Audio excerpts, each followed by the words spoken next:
السلام عليكم ورحمة الله وبركاته. الحمد لله رب العالمين، الصلاة والسلام الأتمان الأكملان إلى الحبيب المبعوث رحمة للعالمين نبينا وحبيبنا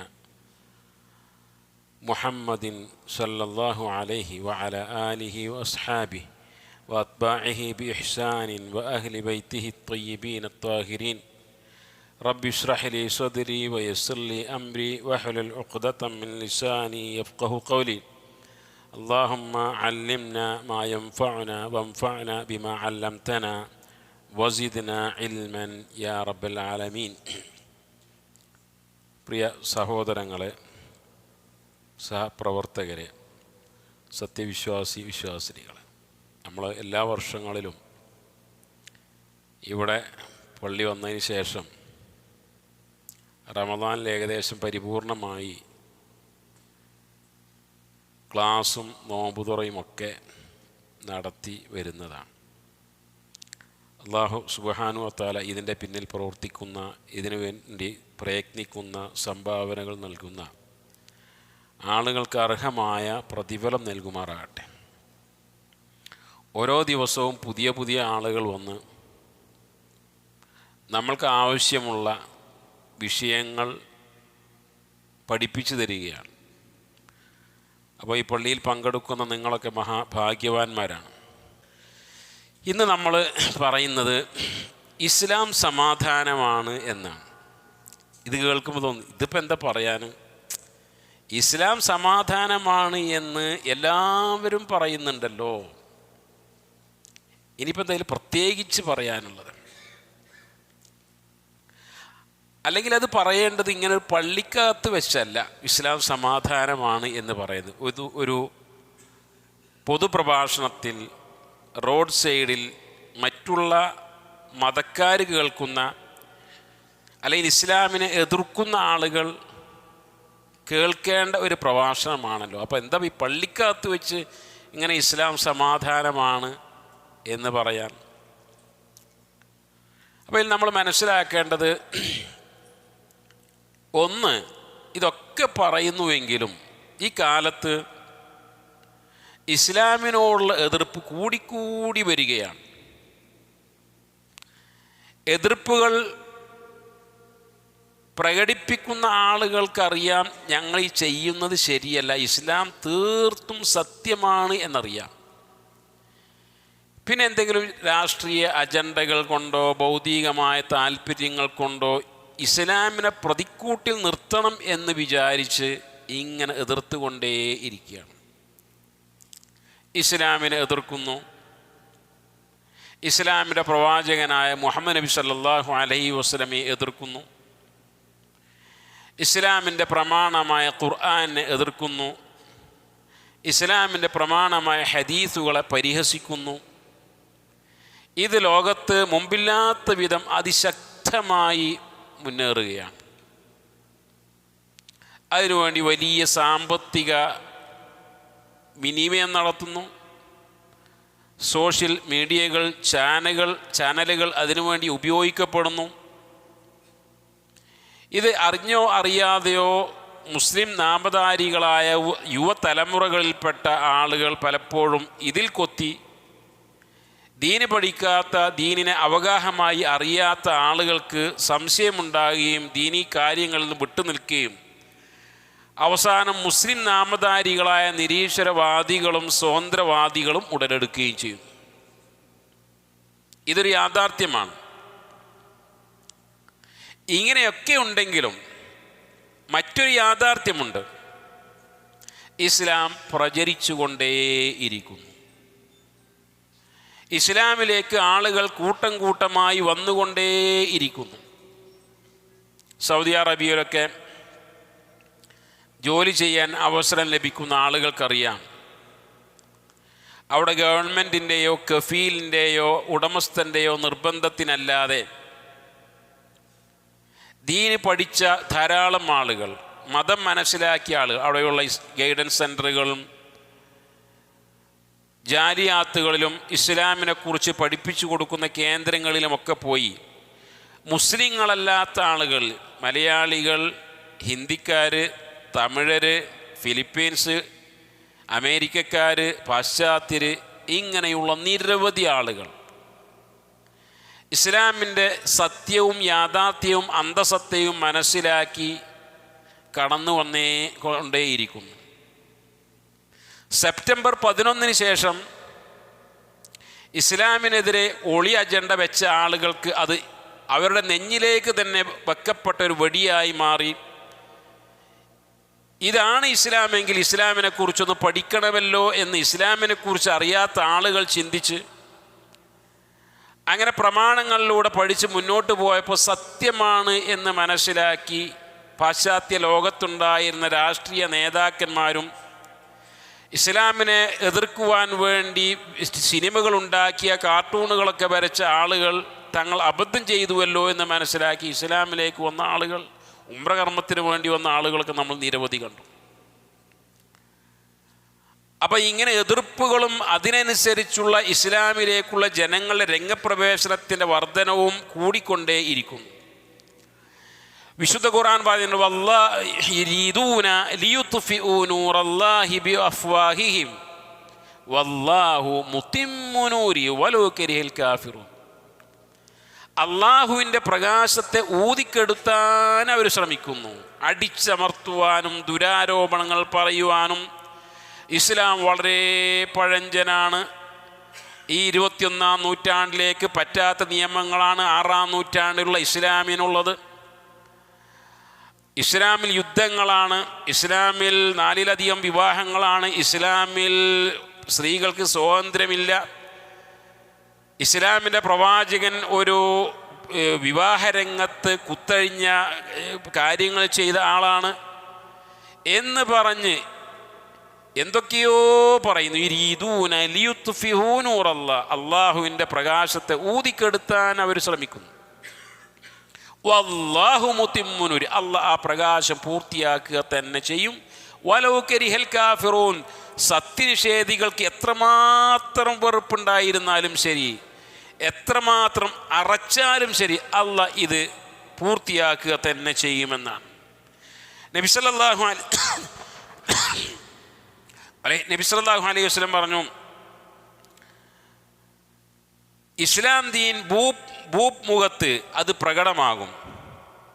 ബൈന മദരിൻ വല വബരിൻ ഇല്ല അദ്ഖലഹുല്ലാഹു കലിമത്തുൽ ഇസ്ലാമി ബിഅസ്സി അസീൻ ഔ ദുല്ലി ദലീൻ. ഭൂലോകത്താസകലം ഇസ്ലാം എന്ത് എന്നത് വ്യക്തമാകുക തന്നെ ചെയ്യും, ആളുകൾക്ക് മനസ്സിലാകുമെന്നാണ്. ഹുവല്ലദീ അർസല റസൂലഹു ബിൽ ഹുദാ വദീനിൽ ഹഖ്, അല്ലാഹുവാണ് അവൻ്റെ പ്രവാചകനെ ഹുദയായി, സന്മാർഗമായി, നേർമാർഗമായി, ഹിദായത്തുമായി, ഹക്കുമായി, സത്യവുമായി, യാഥാർത്ഥ്യവുമായി പറഞ്ഞയച്ചത്. മുഹമ്മദ് നബി സല്ലല്ലാഹു അലൈഹി വസല്ലം കൊണ്ടുവന്നത് ഹുദയാണ്, നേർമാർഗമാണ്, നൂറാണ്. ലിയുദ്ഹിറഹു അലദ്ദീനി കുല്ലി വലൗ കരിഹൽ മുശ്രികൂൻ.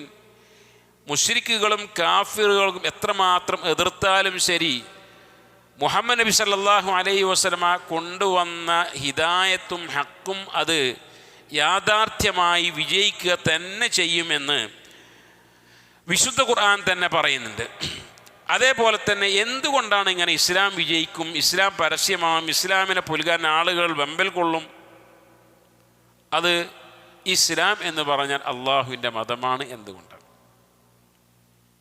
ലോകത്ത് നോക്കി എത്രയോ പ്രത്യയശാസ്ത്രങ്ങളുണ്ട്, എത്രയോ ഇസങ്ങളുണ്ട്, എത്രയോ മതങ്ങളുണ്ട്. ഇപ്പോൾ ക്രൈസ്തവ ലോകത്ത് ഏറ്റവും കൂടുതൽ ക്രൈസ്തവരാണെന്നാണ് പറയുന്നത്. നമ്മളൊക്കെ വിചാരിക്കും പാശ്ചാത്യ ലോകമാസകലം ക്രൈസ്തവരാണ് എന്ന്.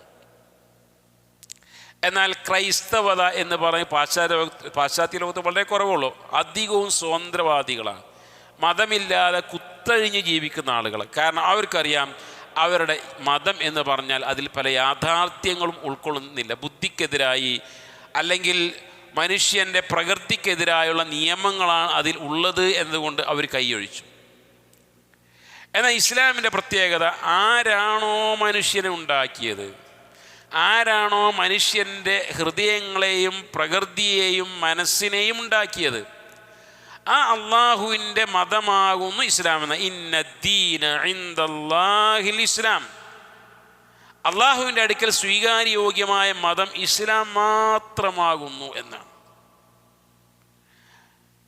അതുകൊണ്ട് വറദീതു ലക്കുമുൽ ഇസ്ലാമ ദീന, സൂറത്ത് മാഇദയിൽ ഇതാ നിങ്ങൾക്ക് ഇസ്ലാമിനെ മതമായി നാം തൃപ്തിപ്പെട്ടു തന്നിരിക്കുന്നു. അള്ളാഹുവിൻ്റെ മതമാണ്. വമൻ യബ്തഗി ഗൈറൽ ഇസ്ലാമി ദീനൻ ഫലൻ യുഖ്ബല മിൻഹു, ഇസ്ലാമല്ലാത്ത മറ്റൊരു ദീൻ, മറ്റൊരു പ്രത്യയശാസ്ത്രം, മറ്റൊരു ഈസം, മറ്റൊരു ചിന്താഗതി, അതാണ് നമുക്ക് ജീവിക്കുവാനുള്ള തത്വം, അതിലാണുള്ളത്. ആ തത്വങ്ങൾക്കനുസരിച്ച് ജീവിച്ചാലേ രക്ഷയുള്ളൂ, മോക്ഷമുള്ളൂ എന്ന് ആരെങ്കിലും വിശ്വസിക്കുന്നുവെങ്കിൽ ചില രാഷ്ട്രീയ പാർട്ടിക്കാരെ കുറ്റം പറയാൻ പാടില്ല എന്നാണ്. അവർക്ക് വലിയ ചിന്താഗതികളും മൂലധനങ്ങളും ഒക്കെ ഉണ്ട്. അവർ മതം പോലെ അതിനെ കാണുന്നു. അതിനെ എതിർക്കാൻ പാടില്ല എന്നാണ് പലരും പറയുന്നത്. അതിലൂടെ സഞ്ചരിച്ചാലേ മുതലാളിത്തം ഇല്ലാതെയാക്കി തൊഴിലാളിത്തം നിലവിൽ വരികയുള്ളൂ എന്ന് പറയുന്നു. എന്നാൽ അതൊക്കെ മിഥ്യയാണ്. കാരണം വളരെ ശുഷ്ക ബുദ്ധിയുള്ള മനുഷ്യൻ മെനഞ്ഞെടുത്ത അവൻ്റെ ചിന്താഗതികളിലൂടെ കടന്നു വന്ന ചില തത്വശാസ്ത്രങ്ങൾ മാത്രമാകുന്നു. വമാ ഊതീതും മിനൽ ഇൽമി ഇല്ലാ ഖലീല, മനുഷ്യരെ നിങ്ങൾക്ക് നൽകപ്പെട്ട ഇൽമ്, അറിവ്, ബുദ്ധി വളരെ കുറച്ചു മാത്രമാണ്. മനുഷ്യൻ്റെ കാഴ്ചയ്ക്ക് പരിമിതിയുണ്ട്, കേൾവിക്ക് പരിമിതിയുണ്ട്. ഈ കാഴ്ചയ്ക്കും കേൾവിക്കും പരിമിതിയുള്ള പോലെ തന്നെയാണ് മനുഷ്യൻ്റെ ബുദ്ധിക്കും ചില പരിമിതികളും പരിധികളുമുണ്ട്. അവൻ എത്രമാത്രം ശാസ്ത്രീയമായി ഉയർന്നാലും നാഗരികമായി അവൻ മുന്നോട്ട് കുതിച്ചാലും ശരി, പരിധി വെച്ചുള്ള അവൻ്റെ ബുദ്ധിയിൽ നിന്നും ഉടലെടുത്ത ചിന്തകൾ വെച്ച് അവന് തത്വവും നിയമസംഹിതയും ഉണ്ടാക്കുവാൻ സാധിക്കുകയുള്ളൂ. അതുകൊണ്ട് തന്നെ അതിൽ അബദ്ധങ്ങൾ നിരവധിയായിരിക്കും. വമൻ യബ്തഗി ഗൈറൽ ഇസ്ലാമി ദീനൻ ഫലൻ യുഖ്ബല മിൻ, അത്തരം ചിന്താഗതികളും മതങ്ങളും പ്രത്യയശാസ്ത്രങ്ങളുമാണ് നിങ്ങളുടെ രക്ഷയ്ക്ക് മാർഗമായി കണ്ട് തിരഞ്ഞെടുക്കുന്നത് എങ്കിൽ നിങ്ങൾ എന്ത് പ്രവർത്തിച്ചും യാതൊരുവിധ കാര്യവുമില്ല, നിങ്ങളിൽ നിന്ന് അമലുകൾ സ്വീകരിക്കപ്പെടുകയില്ല എന്ന് വിശുദ്ധ ഖുർആൻ പറയുന്നു. അപ്പോൾ എന്തുകൊണ്ട് ഇസ്ലാം അതിജയിക്കുന്നു, ഇസ്ലാം മുന്നേറുന്നു? ഇസ്ലാം സമാധാനത്തിൻ്റെ മതമാണെന്ന് പറഞ്ഞ് പുൽകുവാൻ ആളുകൾ വരുന്നു. അത് അള്ളാഹുവിൻ്റെ മതമാകുന്നു. അലാ യഅലമു മൻ ഖലഖ് വഹുവൽ ലതീഫുൽ ഖബീർ. ഈ മൊബൈലിനെ കുറിച്ച് ഏറ്റവും കൂടുതൽ അറിയുക ഇത് ഉണ്ടാക്കിയ കമ്പനിക്കും വ്യക്തിക്കുമായിരിക്കും. അങ്ങനെയെങ്കിൽ മനുഷ്യനെ ഉണ്ടാക്കിയ, പ്രപഞ്ചത്തെ ഉണ്ടാക്കിയ, മലക്കുകളെ ഉണ്ടാക്കിയ റബ്ബിനാണ് ഈ മനുഷ്യർക്ക് ഏറ്റവും നല്ല നിയമം, ഏറ്റവും ശരിയായ മാർഗം എന്ന് അറിയുക. അലാ യഅലമു മൻ ഖലഖ്, നിങ്ങളെ സൃഷ്ടിച്ചവനായ റബ്ബല്ലേ ഏറ്റവും കൂടുതൽ അറിയുന്നത്. വഹുവൽ ലതീഫുൽ ഖബീർ, അവൻ സൂക്ഷ്മജ്ഞാനിയാകുന്നു, അവൻ അതിസൂക്ഷ്മമായി എല്ലാ കാര്യങ്ങളും അറിയുന്നു എന്നാണ്. അപ്പം ഇതുകൊണ്ടാണ് ഇസ്ലാം എല്ലാ ആളുകളും ആഗ്രഹിക്കുന്നത്. ഇനി നോക്കി നിങ്ങൾ, ഞാൻ വിഷയത്തിൻ്റെ ചില ഭാഗങ്ങളിലൂടെ കടന്നു പോവുകയാണ്. എന്താ ഇസ്ലാം? സമാധാനം. ഇസ്ലാം സമാധാനത്തിൻ്റെ മതം എന്നാണ്. സമാധാനം എന്ന് എന്താ അറബി പറയാം? അൽ ഇസ്ലാമു ദീനുസ്സലാം എന്നാണ്. ഇസ്ലാം എന്നതിൽ നിന്ന് സലാം വരുന്നത്. അൽ ഇസ്ലാമു ദീനുസ്സലാം, ഇസ്ലാം സലാമിൻ്റെ, സമാധാനത്തിൻ്റെ, രക്ഷയുടെ മാർഗമാകുന്നു. ഇസ്ലാം എന്ന വാക്കിൽ തന്നെ സമാധാനം, അൽ ഇസ്ലാം വൽ ഇസ്തിസ്ലാമു ലില്ലാഹ് വൽ ഖിയാദു ലഹു വൽ ഖുദൂഉ ലഹു, അല്ലാഹുവിന് കീഴൊതുങ്ങുക, അല്ലാഹുവിന് വിനയം പ്രകടിപ്പിക്കുക, അതാണ് അൽ ഇസ്ലാം. ആ ഇസ്ലാം സമാധാനമാവുന്നു എന്ന്. അല്ലാഹുവിൻ്റെ പേരാണ് അസ്സലാം. അൽ മുഅ്മിനുൽ മുഹൈമിൻ വല്ലാഹുൽ ഖാലിഖുൽ വല്ലാഹു അല്ലദീ ലാ ഇലാഹ ഇല്ലാഹു അൽ മലികു അൽ ഖുദ്ദൂസു അസ്സലാം. സൂറത്ത് ഹശ്റിൽ അല്ലാഹുവിൻ്റെ പേരാണ് അസ്സലാം, സമാധാനം എന്നാണ്. അതേപോലെ തന്നെ എല്ലാ ന്യൂനതകളിൽ നിന്ന് സുരക്ഷിതമായവനെന്നാണ് അസ്സലാം എന്ന് പറഞ്ഞത്. അള്ളാഹു അന്യൂനനാകുന്നു, സമാധാനം നൽകുന്നവനാകുന്നു. ഇനി മുസ്ലിമീങ്ങൾ തമ്മിൽ കണ്ടുമുട്ടിയാൽ എന്താ? അവിടെ അസ്സലാം, അസ്സലാമു അലൈക്കും എന്നാ. അസ്സലാമു അലൈക്കും, അസ്സലാമു അലൈക്കും വറഹ്മത്തുള്ളാഹി, അസ്സലാമു അലൈക്കും വറഹ്മത്തുള്ളാഹി വബറകാതുഹു. 30 പ്രതിഫലമുണ്ട് പൂർണ്ണമായി ചൊല്ലിയവന് എന്ന് നബി സല്ലല്ലാഹു അലൈഹി വസല്ലം പറഞ്ഞു. അവിടെ എന്താ നമ്മൾ സലാം പറയുമ്പോൾ സത്യത്തിൽ അത് മനസ്സിലാക്കാറുണ്ടോ? ഉപ്പാനെ കാണുമ്പോൾ ആ എന്ന് പറയും, ഉപ്പാനെ തള്ളി മാറ്റി പേരൻ്റെ ഉള്ളിക്കണ് കയറും. ഒരു സലാം പറയാം, ഉമ്മാനെ കാണുമ്പോൾ സലാം പറയാം, മക്കളെ കാണുമ്പോൾ സലാം പറയാം, ഉസ്താദിനെ കാണുമ്പോൾ അസ്സലാമു അലൈക്കും എന്നൊക്കെ പറയും, മൗലവിനെ കാണുമ്പോൾ വാപ്പാനോട് സലാം പറയാം. അവർ അറപ്പ് ഉണ്ട്, ഈമാൻ വന്നിട്ടില്ല, അവർ എന്തോ ഒരു ലജ്ജയും കുറവായി വാപ്പാനോട് സലാം പറഞ്ഞോലോ. അസ്സലാം, വാപ്പ നിങ്ങൾക്ക് അള്ളാഹുവിൻ്റെ രക്ഷയും സമാധാനവും ഉണ്ടാകട്ടെ. ഇബ്രാഹിം നബി അലൈഹി സ്വലാത്തു വസ്സലാമിനെ വീട്ടിൽ നിന്ന് എറിഞ്ഞോടിച്ചപ്പോൾ ഖാല സലാമുൻ അലൈ അസ്തഗ്ഫിറു ലക റബ്ബി ഇന്നഹു കാന ബി ഹഫിയ. അള്ളാഹിൻ്റെ രക്ഷയും സമാധാനമൊക്കെ വാപ്പങ്ങൾക്ക് ഉണ്ടാകട്ടെ എന്ന് പറഞ്ഞ് വീട്ടിൽ നിന്ന് പുറത്തിറങ്ങിയ മഹാനായി ഇബ്രാഹിം നബി അലൈഹി സ്വലാത്തു വസ്സലാമിനെ അസ്സലാമു അലൈക്കും എന്നുള്ളത് വലിയൊരു പ്രാർത്ഥന. നിങ്ങൾക്ക് മനസ്സിന് സമാധാനം ഉണ്ടാകട്ടെ, നിങ്ങളെ കുടുംബത്തിൽ സമാധാനം ഉണ്ടാകട്ടെ, മക്കളിൽ സമാധാനം ഉണ്ടാകട്ടെ, കച്ചവടത്തിൽ സമാധാനം ഉണ്ടാകട്ടെ, വ്യവഹാരത്തിൽ സമാധാനം ഉണ്ടാകട്ടെ, പരലോകത്ത് സമാധാനം ഉണ്ടാകട്ടെ, സ്വർഗത്തിലെന്ന് ദാറുസ്സലാമിൽ അല്ലാഹു നിങ്ങളെ പ്രവേശിപ്പിക്കട്ടെ. എന്തൊരു നല്ല പ്രാർത്ഥന! അസ്സലാമു അലൈക്കും, സമാധാനത്തിലൂടെ. ഹഖുൽ മുസ്ലിമി അലൽ മുസ്ലിമി സിത്തുൻ ഇദാ ലഖീതഹു ഫസല്ലിം അലൈഹി. മുസ്ലിമീങ്ങൾ തമ്മിലുള്ള കുറേ ബാധ്യത, ഒരു ഹദീസിൽ 6 ബാധ്യതകൾ പറഞ്ഞു. അതിലെന്താ പറഞ്ഞത്? ഇദാ ലഖീതഹു ഫസല്ലിം അലൈഹി, കണ്ടുമുട്ടിയാൽ അസ്സലാമു അലൈക്കും എന്ന് പറയണം.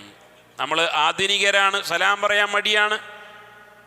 ഗുഡ് മോർണിംഗും ഗുഡ് ഈവനിങ്ങും ഗുഡ് ആഫ്റ്റർനൂണും ഒക്കെ പറയുന്ന ആളുകൾ എന്തേ ഈ സലാം ഓതാത്ത് അസ്സലാമു അലൈക്കും എന്ന് പറയാൻ സാധിക്കും? റസൂലുള്ളാഹി സ്വല്ലല്ലാഹു അലൈഹി വസല്ലം പറഞ്ഞു, നിങ്ങൾക്ക് ഈമാൻ വർദ്ധിക്കണോ, നിങ്ങൾ പരസ്പരം സ്നേഹമുള്ളവരാകണോ, എന്നാലേ നിങ്ങൾക്ക് സ്വർഗത്ത് കയറാൻ പറ്റുള്ളൂ. അതിന് ഒരു എളുപ്പവഴി ഞാൻ പറഞ്ഞു തരാം. റസൂലുള്ളാഹി പറയാ, എന്താ പറഞ്ഞത്? അബ്സുസ്സലാമ ബൈനകും, നിങ്ങൾക്കിടയിൽ സലാം, സമാധാനത്തിൻ്റെ പറച്ചിലുകൾ, സമാധാനത്തിന് വേണ്ടിയുള്ള തേട്ടം, അത് നിങ്ങൾ വർദ്ധിപ്പിക്കണേ എന്ന് പറഞ്ഞു.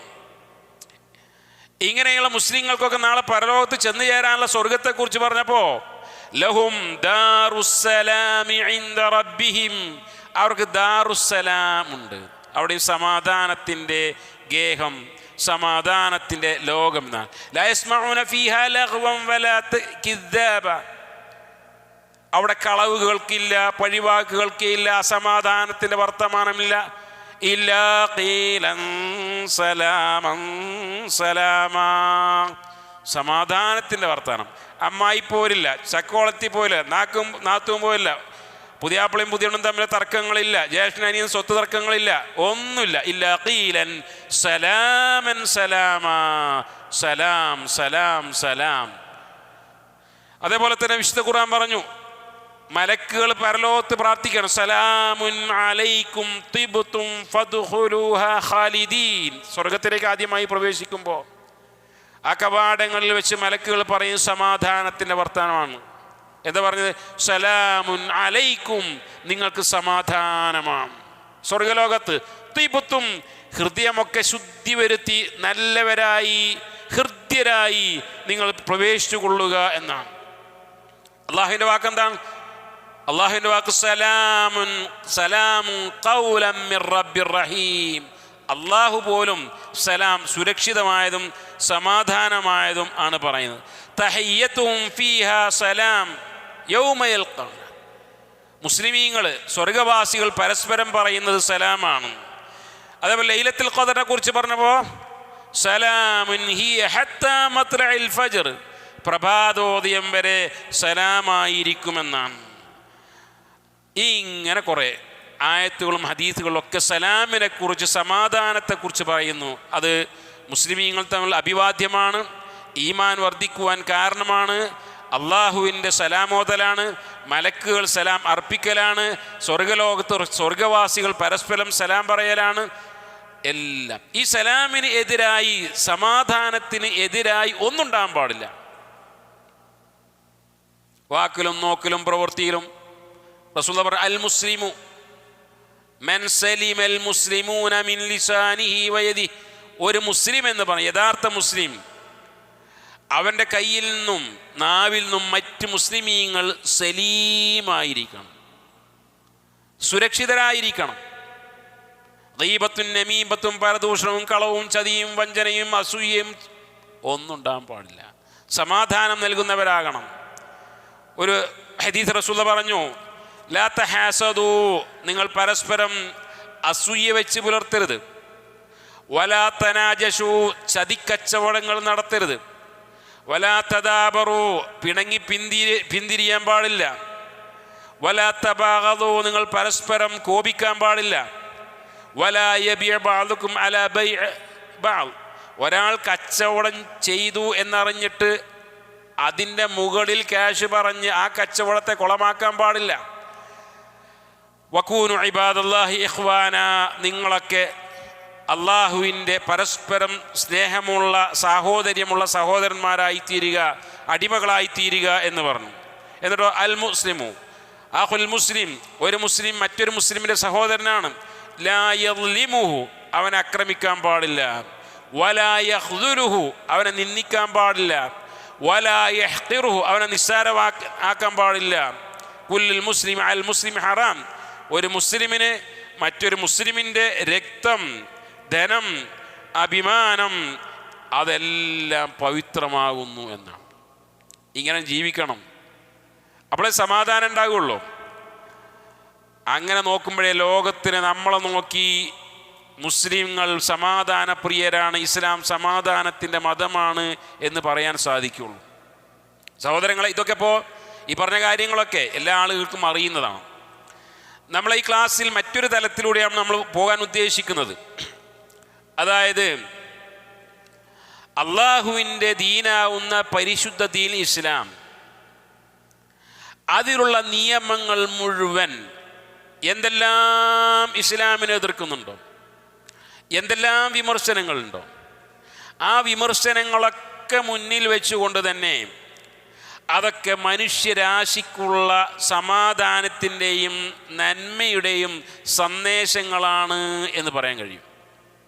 എന്ത് നിയമങ്ങൾ, അഹ്കാമുകൾ, വിധികൾ, മതവിധികൾ, അൽ-ലറൂറാത്തുൽ ഖംസ എന്ന് പറയും. ഇസ്ലാമിൻ്റെ നിയമസംഹിതകളൊക്കെ മനുഷ്യൻ്റെ 5 ഘടകങ്ങളെ സംരക്ഷിക്കുവാൻ വേണ്ടിയിട്ടാണ്.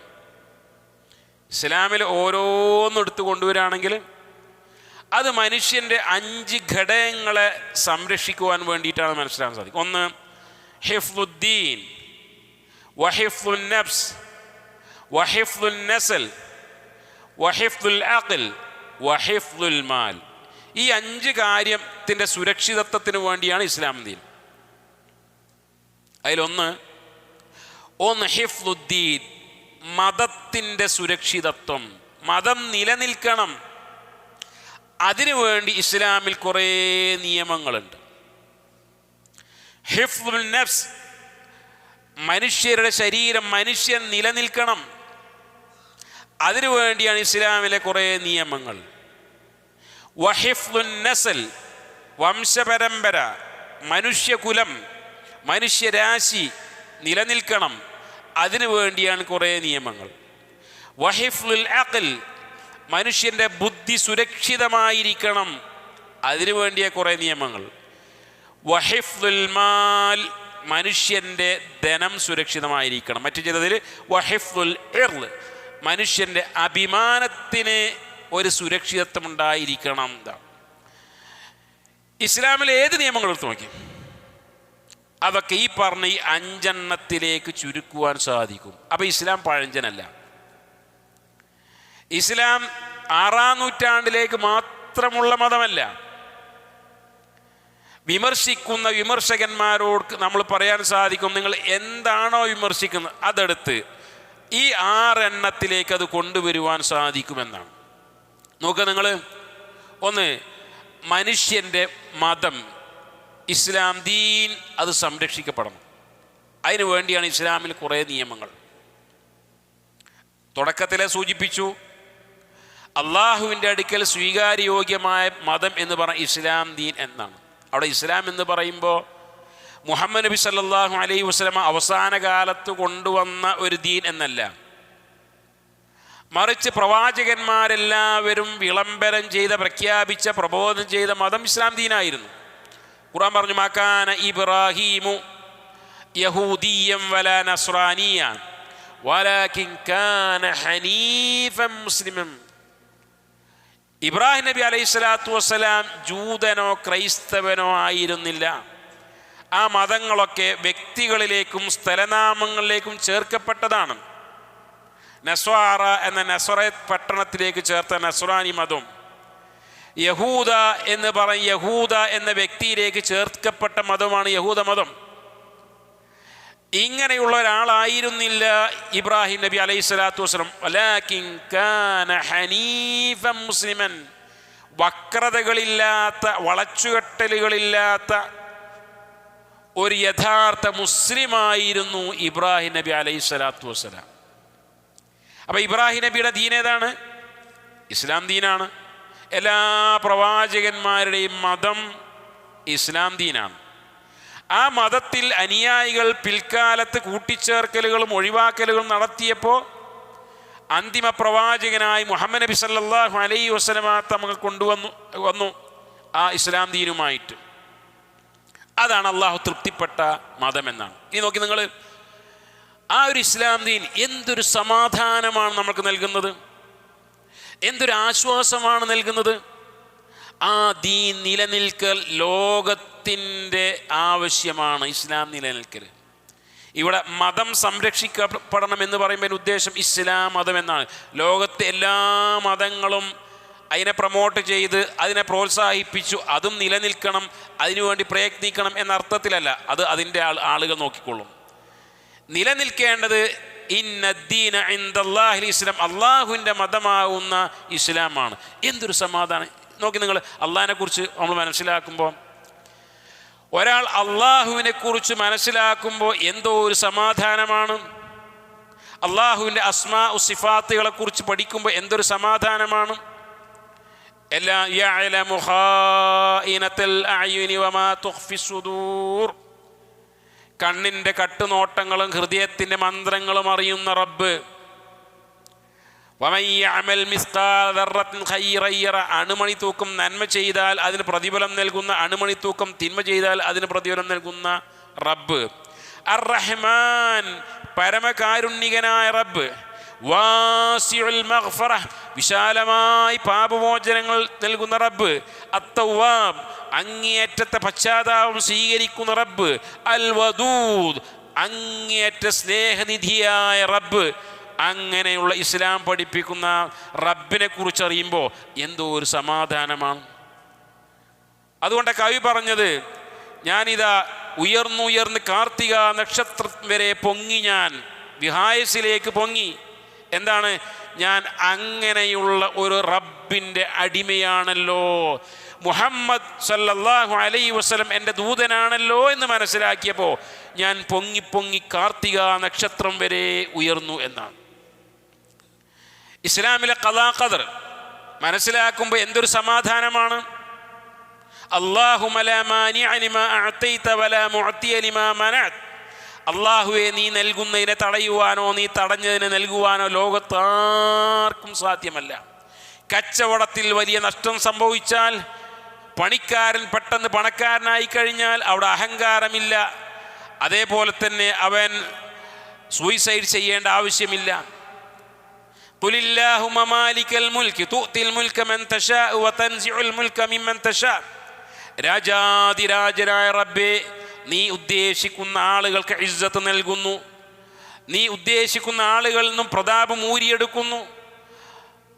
നിന്റെ കയ്യിലാണ് എല്ലാവിധ ആധിപത്യവും ഉള്ളത്. ഇന്നക അലാ കുല്ലി ഷൈഇൻ ഖദീർ, നീ എല്ലാ കാര്യത്തിനും കഴിവുള്ളവനാണല്ലോ. പ്രയാസങ്ങൾ വരുമ്പോൾ ക്ഷമിക്കുവാനും, എന്നാൽ അള്ളാഹുവിൻ്റെ അനുഗ്രഹങ്ങൾ ഉണ്ടാകുമ്പോൾ നന്ദി ചെയ്യുവാനും സാധിക്കുമ്പോൾ അവൻ യഥാർത്ഥ അടിമയായി തീരുന്നു. അല്ലദീന ആമനു വതത്മഇന്നു ഖുലൂബുഹും ബിദിക്രില്ലാഹ്, വിശ്വാസവും അതോടൊപ്പം അള്ളാഹുവിനെ കുറിച്ചുള്ള ഓർമ്മയും ഉണ്ടായിക്കഴിഞ്ഞാൽ മനുഷ്യ മനസ്സുകൾക്ക് സമാധാനമാവുന്നു. അപ്പോൾ ഇസ്ലാം പരിചയപ്പെടുന്ന ഇസ്ലാം ദീൻ, അള്ളാഹു, പരലോകം, ഖദാ ഖദർ, പ്രവാചകൻ, ഇതൊക്കെ മനസ്സിലാകുമ്പോൾ അവിടെ ഈ ദീൻ നിലനിൽക്കൽ അനിവാര്യമാണ് എന്ന് ഓരോരുത്തരും പ്രഖ്യാപിക്കുന്നു. എന്തിനാ മതമില്ലാത്ത ആൾക്കാർക്ക് എങ്ങനെ ജീവിച്ചുകൂടെ? പിന്നെ എന്താ ആത്മഹത്യ ചെയ്യുന്നത്? അവർക്ക് നിയമങ്ങളില്ല, തടസ്സങ്ങളില്ല, സ്വതന്ത്രമായി ജീവിക്കുക, പക്ഷേ സമാധാനമില്ല. മനുഷ്യ മനസ്സുകൾക്ക് സമാധാനമാണോ? ഈ ദീൻ ഉണ്ടാകൽ നിർബന്ധമാണ്.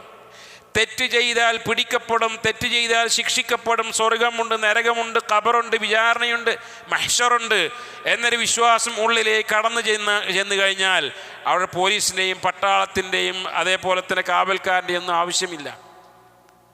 അങ്ങനെയുള്ള ദീൻ നിലനിൽക്കലുണ്ട്. നമുക്ക് ഇസ്ലാം ദീൻ നിലനിൽക്കാൻ വേണ്ടി ജമാഅത്തായ നമസ്കാരം, നോമ്പ്, ഹജ്ജ്, ഇതൊക്കെ ഇസ്ലാം ദീനിൻ്റെ നിലനിൽപ്പിന് വേണ്ടിയാണ്. അപ്പോൾ ആ നിയമം എന്തിനാ നിസ്കാരം? ജമാഅത്ത് നിസ്കാരം, അത് ഹിഫാദത്തുദ്ദീൻ, ഇസ്ലാം മതം നിലനിൽക്കണം എന്നതുകൊണ്ടാണ്.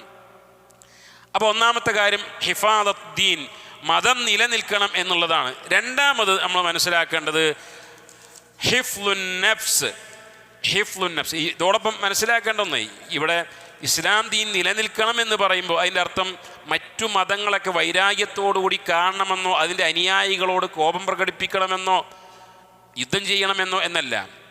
ഇത്രമാത്രം ഒരു നല്ല മതമുണ്ടായിട്ടും, ലോകത്തുള്ള എല്ലാ ആളുകൾക്കും ഉൾക്കൊള്ളുവാൻ കഴിയുന്ന ഒരു മതമുണ്ടായിട്ടും ആ മതം പറയുന്നത് ലാ ഇക്റാഹ ഫിദ്ദീൻ, അതിൽ മനുഷ്യൻ്റെ മനസ്സിന് തൃപ്തിയില്ല, നിർബന്ധിപ്പിച്ചിട്ട് അവനെ ഇസ്ലാമിലേക്ക് പ്രവേശിപ്പിക്കണമെന്നല്ല പറയുന്നത്. എല്ലാവരും ഈ മതമാണ് സ്വീകരിക്കേണ്ടത്, ഇതാണ് സത്യം. അല്ല, ഇത് മാത്രമേ സത്യമുള്ളൂ, സമാധാനമുണ്ടാവും ഇസ്ലാമിലൂടെ മാത്രം. ഇതൊക്കെ ഉണ്ടായിട്ടും വാൾത്തലപ്പിൻ്റെ അറ്റത്ത് വെച്ച് കഴുത്തിൽ വാൾ വെച്ച് റിവോൾവർ വെച്ച് മര്യാദക്ക് കലിമ ചൊല്ലിക്കോ എന്നൊന്നും ഇസ്ലാമില്ല. കാരണം മതം എന്ന് പറഞ്ഞാൽ മനസ്സിലാണ് ഉണ്ടാകേണ്ടത്. അതുകൊണ്ട് ലാ ഇക്റാഹ ഫിദ്ദീൻ, മതത്തിൽ ഇക്റാഹ് ഇല്ല. മതത്തിലെങ്ങാനും നിർബന്ധം ചെലുത്തലുണ്ടായിരുന്നുവെങ്കിൽ ഇന്ന് ലോകത്ത് മുസ്ലിം അല്ലാതെ മറ്റൊന്നും ഉണ്ടാവില്ല. ഇന്നും ഈജിപ്തിൽ ക്രിസ്ത്യാനികളുണ്ട്. ലോകത്തെ ഏറ്റവും കൂടുതൽ അറബി സംസാരിക്കുന്ന ക്രിസ്ത്യാനികളുള്ളത് ഈജിപ്തിൽ. എങ്ങനെ അവരുണ്ടായി? ഉമർ ഇബ്നു ഖത്താബ് റളിയല്ലാഹു അൻഹു കാലഘട്ടത്തിൽ ഈജിപ്ത് മുസ്ലിങ്ങൾ കീഴടങ്ങിയിട്ടുണ്ട്. പിന്നെ എങ്ങനെ അവിടെ ക്രിസ്ത്യാനികൾ ഉണ്ടായത്? നിർബന്ധിപ്പിച്ച് കൊലക്കത്തി കാട്ടി മര്യാദക്ക് കലിമ ചൊല്ലിക്കുക അല്ലെങ്കിൽ തലവെട്ടും എന്ന് പറയുന്ന നിയമമായിരുന്നുവെങ്കിൽ അവിടെ ക്രിസ്ത്യാനികൾ ഉണ്ടാവില്ല. അബൂബക്കർ സിദ്ദീഖ് റളിയല്ലാഹുവിൻ്റെ കാലഘട്ടത്തിൽ യഹൂദന്മാരുണ്ടായിട്ടില്ല. ഉമർ റളിയല്ലാഹുവിൻ്റെ കാലഘട്ടത്തിലാണ് ഉമർ റളിയല്ലാഹുവിനെ വധിക്കുവാൻ വേണ്ടി വന്ന അബൂ ലുഅ്ലുഅ എന്ന് പറയുന്ന മജൂസിയായിരുന്നു, മുസ്ലിമല്ല. അവന് ജീവിക്കുവാൻ അവസരം നൽകിയിട്ടുണ്ട്. അപ്പോൾ ഇസ്ലാമിൽ അങ്ങനെ നിർബന്ധിപ്പിച്ച് ഇസ്ലാം മാത്രമേ ശരിയുള്ളൂ, ആ ഇസ്ലാമിലെ നിലനിൽപ്പിന് വേണ്ടിയാണ് ധാരാളം നിയമങ്ങൾ ഉള്ളത് എന്ന് പറയുന്നതോടൊപ്പം മറ്റുള്ള മതസ്ഥർക്കും ഏറ്റവും ശരി ഇസ്ലാം ഉൾക്കൊള്ളലാണ് എന്ന് പറയുന്നതോടൊപ്പം മനസ്സിലാക്കേണ്ടത് നിർബന്ധിപ്പിച്ച് ഇസ്ലാമിലേക്ക് ആളെ കൂട്ടലില്ല. ആ യാഥാർത്ഥ്യം മനസ്സിലാക്കി. ഇത് ഇസ്ലാമിനെ തെറ്റിദ്ധരിപ്പിക്കുകയാണ് ഇന്ന്. രണ്ടാമത്തത് ഹിഫ്ലുൻ നഫ്സ്, ഇസ്ലാമിൻ്റെ നിയമങ്ങൾ എടുത്ത് നോക്കുക. ഇതൊക്കെ പറയുന്ന ഇസ്ലാം പഴഞ്ചനല്ല, ഇസ്ലാമിൻ്റെ നിയമങ്ങൾ കാലഹരണപ്പെട്ടിട്ടില്ല, എല്ലാ കാലത്തും തിളങ്ങി നിൽക്കുന്ന പ്രസക്തമായ നിയമങ്ങളാണെന്ന് പറയാം. ഇസ്ലാമിലെ കുറേ നിയമം നോക്കി. മനുഷ്യൻ്റെ ഹിഫ്ലുൻ നഫ്സ്, നഫ്സ് നിലനിൽക്കണം. ഇതാ നഫ്സ് എന്ന തടി. എവിടെയോ ഒരു ബോംബ് പൊട്ടി, എത്രയോ ആളുകൾ കൊല്ലപ്പെട്ടു. ആരാ കൊന്നത്? എന്തിനാ കൊന്നത്? കൊന്നവനും അറിയില്ല, കൊല്ലപ്പെട്ടവനും. റസൂലുള്ളാഹി സ്വല്ലല്ലാഹു അലൈഹി വസല്ലം അന്ത്യനാളിൻ്റെ അടയാളമായി പറഞ്ഞു വയക്തുറുൽ ഹറജു, ഹറജ് വർദ്ധിക്കുന്നതാണ്. ചോദിക്കപ്പെട്ടു എന്താ നബി ഹറജ് എന്ന് പറഞ്ഞാൽ? അപ്പോൾ പറഞ്ഞു അൽ ഖത്ൽ, കൊലപാതകങ്ങൾ. ഗസയിലൊക്കെ ഓരോ ദിവസവും കൊന്നുകൂട്ടുന്ന മുസ്ലിം കുട്ടികളുടെയും സ്ത്രീകളുടെയും എണ്ണം എത്രമാത്രമാണ്. കൊല്ലുന്ന ആളുകൾക്ക് സപ്പോർട്ട് ചെയ്യുന്ന ആളുകളാണ് ലോകത്തൊക്കെ ഉള്ളത്. അപ്പോൾ മനുഷ്യരുടെ ഇവിടെ ഹിഫ്ളുൻ നഫ്സ്, മുസ്ലിമിൻ്റെ ശരീരം നിലനിൽക്കണം എന്നല്ല പറയുന്നത്. ഇസ്ലാമിലെ നിയമങ്ങൾ ഒരു മുസ്ലിമിൻ്റെ ശരീരത്തിന് കേടും വരാൻ പാടില്ല, അവനെ തല്ലാൻ പാടില്ല, അവൻ രക്തം ചിന്താൻ പാടില്ല എന്ന് മാത്രമല്ല, ലോകത്തുള്ള ഒരു മനുഷ്യനും അന്യായമായി ആക്രമിക്കപ്പെടരുത് എന്നാണ് ഇസ്ലാമിൻ്റെ നിയമം. നോക്കുക അതിലെ നിയമങ്ങൾ. ഒന്ന്, ഭക്ഷണപാനീയങ്ങൾ, ഭക്ഷണം, താമസം ഇതൊക്കെ നിർബന്ധമാക്കി.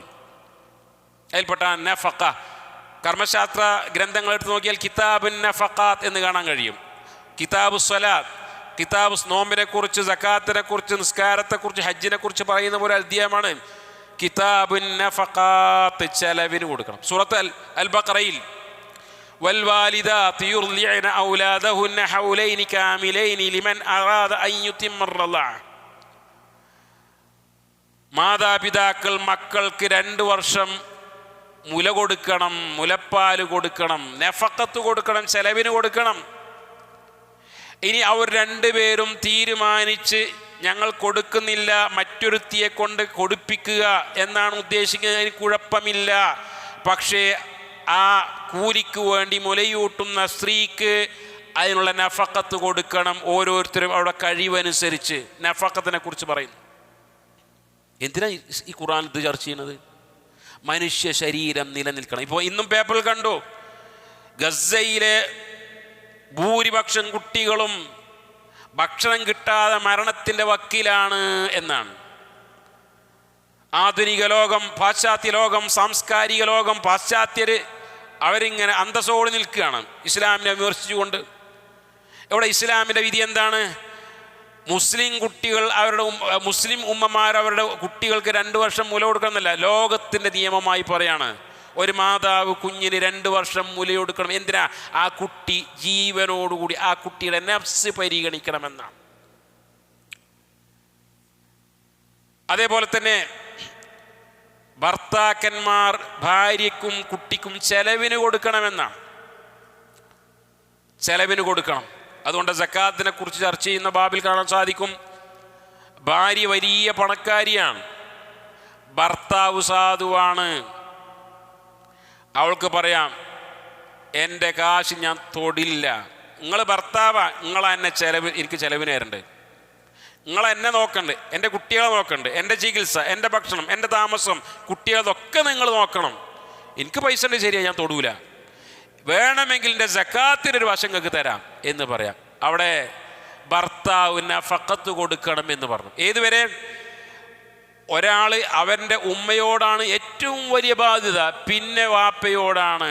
എന്നാൽ നഫഖത്തിൻ്റെ ബാബു വരുമ്പോൾ, ചെലവിന് കൊടുക്കുന്ന ബാബു വരുമ്പോൾ, ഒരാദ്യമായി ചെലവിന് കൊടുക്കേണ്ട വാപ്പാക്കും ഉമ്മാക്കും അല്ല, ആദ്യം കൊടുക്കേണ്ടത് ഭാര്യയ്ക്കും മക്കൾക്കുമാണ്. എന്നിട്ട് ബാക്കിയുണ്ടെങ്കിൽ വാപ്പാക്കും ഉമ്മാക്കും കൊടുക്കേണ്ടതുള്ളൂ. എന്നാൽ ഇശ്റത്തിൻ്റെ മറ്റു ഭാഗങ്ങൾ കൊടുക്കുമ്പോൾ വാപ്പാക്കും ഉമ്മാക്കുമായിരിക്കും. എന്തിനാ ഇസ്ലാം നിയമം കൊണ്ടുവന്ന് മനുഷ്യ ശരീരം നിലനിൽക്കണം? നോക്കി നിങ്ങൾ, കുറേ നിയമങ്ങൾ, ഇത് ഓരോ നിയമവും നിരവധിയുണ്ട്. ഇസ്ലാമിൻ്റെ ഓരോ നിയമങ്ങളും വലിയ വലിയ യുക്തികളാണ്. ഞാൻ പറഞ്ഞു, ഇസ്ലാമിൽ എന്ത് അഹ്കാമുകൾ കൊണ്ടുവന്നാലും ഈ പറഞ്ഞ 5 ഉള്ളിലേക്ക് കൊണ്ടുവരാൻ സാധിക്കും. മനുഷ്യൻ്റെ നന്മയ്ക്ക് വേണ്ടി മാത്രമാണ്. ഭക്ഷണം, പാർപ്പിടം. ഹജ്ജിനെ കുറിച്ച് പറഞ്ഞപ്പോൾ നിങ്ങൾ ഹജ്ജ് ചെയ്യാൻ പോകുമ്പോൾ വലൈസ അലൈക്കും ജുനാഹുൻ അൻ തബ്തഗൂ ഫദ്ലൻ മിർ റബ്ബിക്കും, നിങ്ങളുടെ മെയിൻ ലക്ഷ്യവും നിങ്ങളുടെ മുഖ്യ അജണ്ടയും ഹജ്ജ് ചെയ്യുക എന്നതാണ്. പക്ഷെ അതോടൊപ്പം അള്ളാഹുവിൻ്റെ ഔദാര്യം തേടിപ്പിടിക്കുന്നതിന് കുഴപ്പമില്ല എന്നാണ്. എന്താണ് പറഞ്ഞത്? നിങ്ങൾക്ക് അന്നത്തിന് വേണ്ടിയുള്ള വക കണ്ടെത്താം, കാരണം ചെലവിന് കൊടുക്കേണ്ടവരാണല്ലോ നിങ്ങൾ. സൂറത്ത് ജുമയിൽ ഫൈദാ ഖുദിയത്തിസ് സ്വലാത്തു ഫന്തശിറൂ ഫിൽ അർളി വബ്തഗൂ മിൻ ഫദ്ലില്ലാഹ്, ജുമാ നമസ്കാരം കഴിഞ്ഞ് അവിടെ തന്നെ ഇരിക്കണം എന്നില്ല. നിങ്ങൾ ഭൂമിയിലൂടെ വ്യാപിച്ച് അള്ളാഹുവിൻ്റെ ഫളിലുകൾ, നിങ്ങൾ ഉപജീവനങ്ങൾ തേടിക്കൊള്ളുക. എന്തിനാണ്?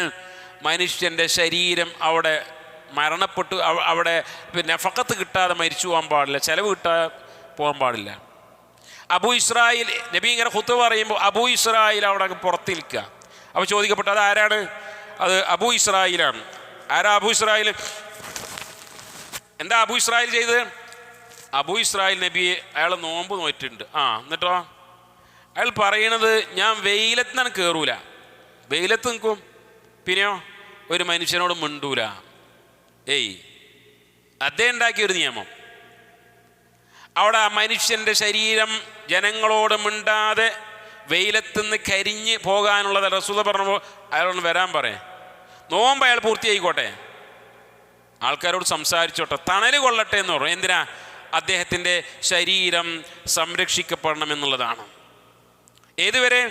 ഒരു നിർബന്ധ ഘട്ടത്തിൽ അയാൾക്ക് ഭക്ഷണം കഴിക്കാൻ ഒന്നുമില്ല, തൻ്റെതായി ഒന്നുമില്ല. ഒന്നുകിൽ കക്കേണ്ടി വരും, കട്ടിട്ട് വേണമെങ്കിൽ തിന്നാം, എന്നാലേ ജീവൻ നിൽക്കുള്ളെങ്കിൽ അവിടെ കട്ട് കഴിഞ്ഞാൽ അവൻ്റെ കൈ വെട്ടൂല എന്നാണ്. എന്തേ? ആ നിയമം അവിടെ കൊണ്ടുവന്ന മനുഷ്യൻ്റെ ശരീരം നിലനിൽക്കണം. ഉമർ ബിൻ ഖത്താബ് റളിയല്ലാഹുവിൻ്റെ കാലഘട്ടത്തിൽ ആമുർ റമാദ് എന്ന പേരിൽ ഒരു വർഷം കടന്നു പോയിട്ടുണ്ട്. എന്താ ആമുർ റമാദ്? എല്ലാം ചാരം പോലെ, വെണ്ണീർ പോലെയായി, കൃഷിയൊന്നുമില്ല, എല്ലാം കെട്ടടങ്ങി. ഉമർ റളിയല്ലാഹു ആ വർഷത്തിൽ പ്രഖ്യാപിച്ചു, മോഷ്ടാക്കളെ കൊണ്ടുവന്നാൽ അദ്ദേഹം കൈവെട്ടാറില്ല. കാരണം മോഷ്ടാവ് മോഷ്ടിച്ചത് ഒരു നേരത്തെ അന്നത്തിന് വേണ്ടിയാണ്, ഭക്ഷണത്തിന് വേണ്ടിയാണ്, എങ്കിൽ അവൻ്റെ കൈ വെട്ടുകയില്ല എന്നാണ്. കട്ടവൻ്റെയും കട്ടവളുടെയും കൈവെട്ടണം, ഒരു നിശ്ചിത നിസാബെത്തിയാൽ. പക്ഷേ അയാൾ കട്ടത് തൻ്റെയും മക്കളുടെയും വിശപ്പടക്കാൻ വേണ്ടിയാണ് എങ്കിൽ അവൻ്റെ കൈ വെട്ടൂല എന്നാണ്. അതാണ് ഇസ്ലാമിലെ നിയമം. അതേപോലെ തന്നെ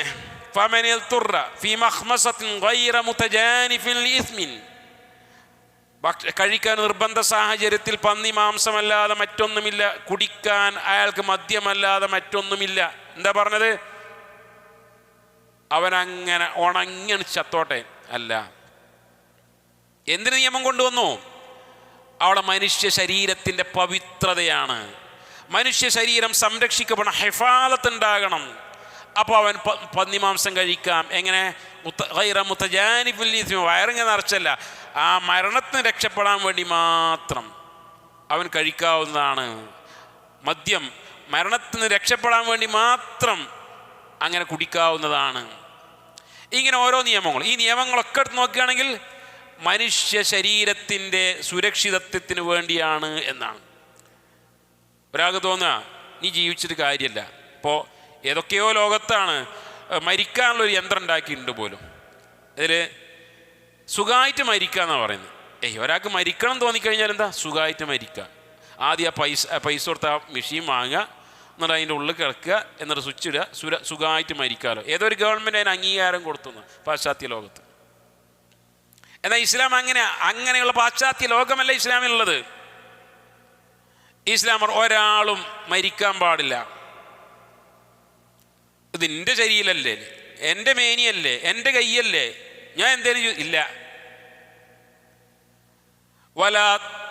ഖുർആൻ പറഞ്ഞു, നിങ്ങളെ തന്നെ നാശത്തിലേക്ക് തള്ളിയിടരുതേ.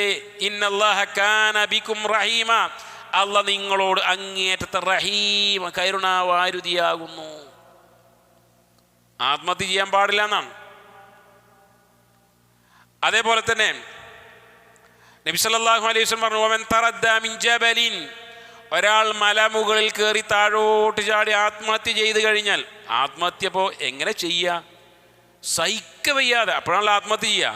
നിവൃത്തിയില്ലാതെ, ഇനി ജീവിക്കാൻ കഴിയില്ല, ഇനി ജീവിച്ചാൽ എൻ്റെ എല്ലാം നഷ്ടപ്പെടും എന്നൊരു ഘട്ടത്തിൽ എത്തണമെമ്പോഴാണ് മനുഷ്യൻ ആത്മഹത്യ ചെയ്യുക.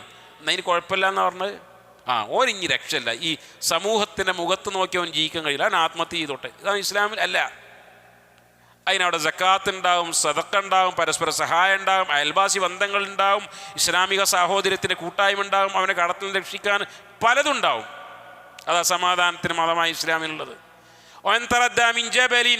ഒരു മലയുടെ മുകളിൽ നിന്നാണ് ഒരാൾ താഴോട്ട് ചാടി ആത്മഹത്യ ചെയ്തെങ്കിൽ നരകത്തിൽ തന്നെ.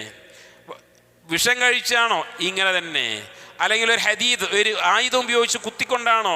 അങ്ങനെ തന്നെ. എന്തിന് നിയമമുണ്ടാക്കി? എന്തെങ്കിലും പ്രശ്നമാകുമ്പോഴേക്കിനും ആത്മഹത്യ ചെയ്യാൻ പാടില്ല എന്നതിനാണ്. അപ്പോൾ ഇസ്ലാമിൻ്റെ നിയമം എത്ര തിളക്കമുള്ള നിയമമാണ് എന്ന് മനസ്സിലാക്കാൻ സാധിക്കും നിങ്ങൾ. ഇനി നോക്കി നിങ്ങൾ, കുറേ നിയമങ്ങൾ.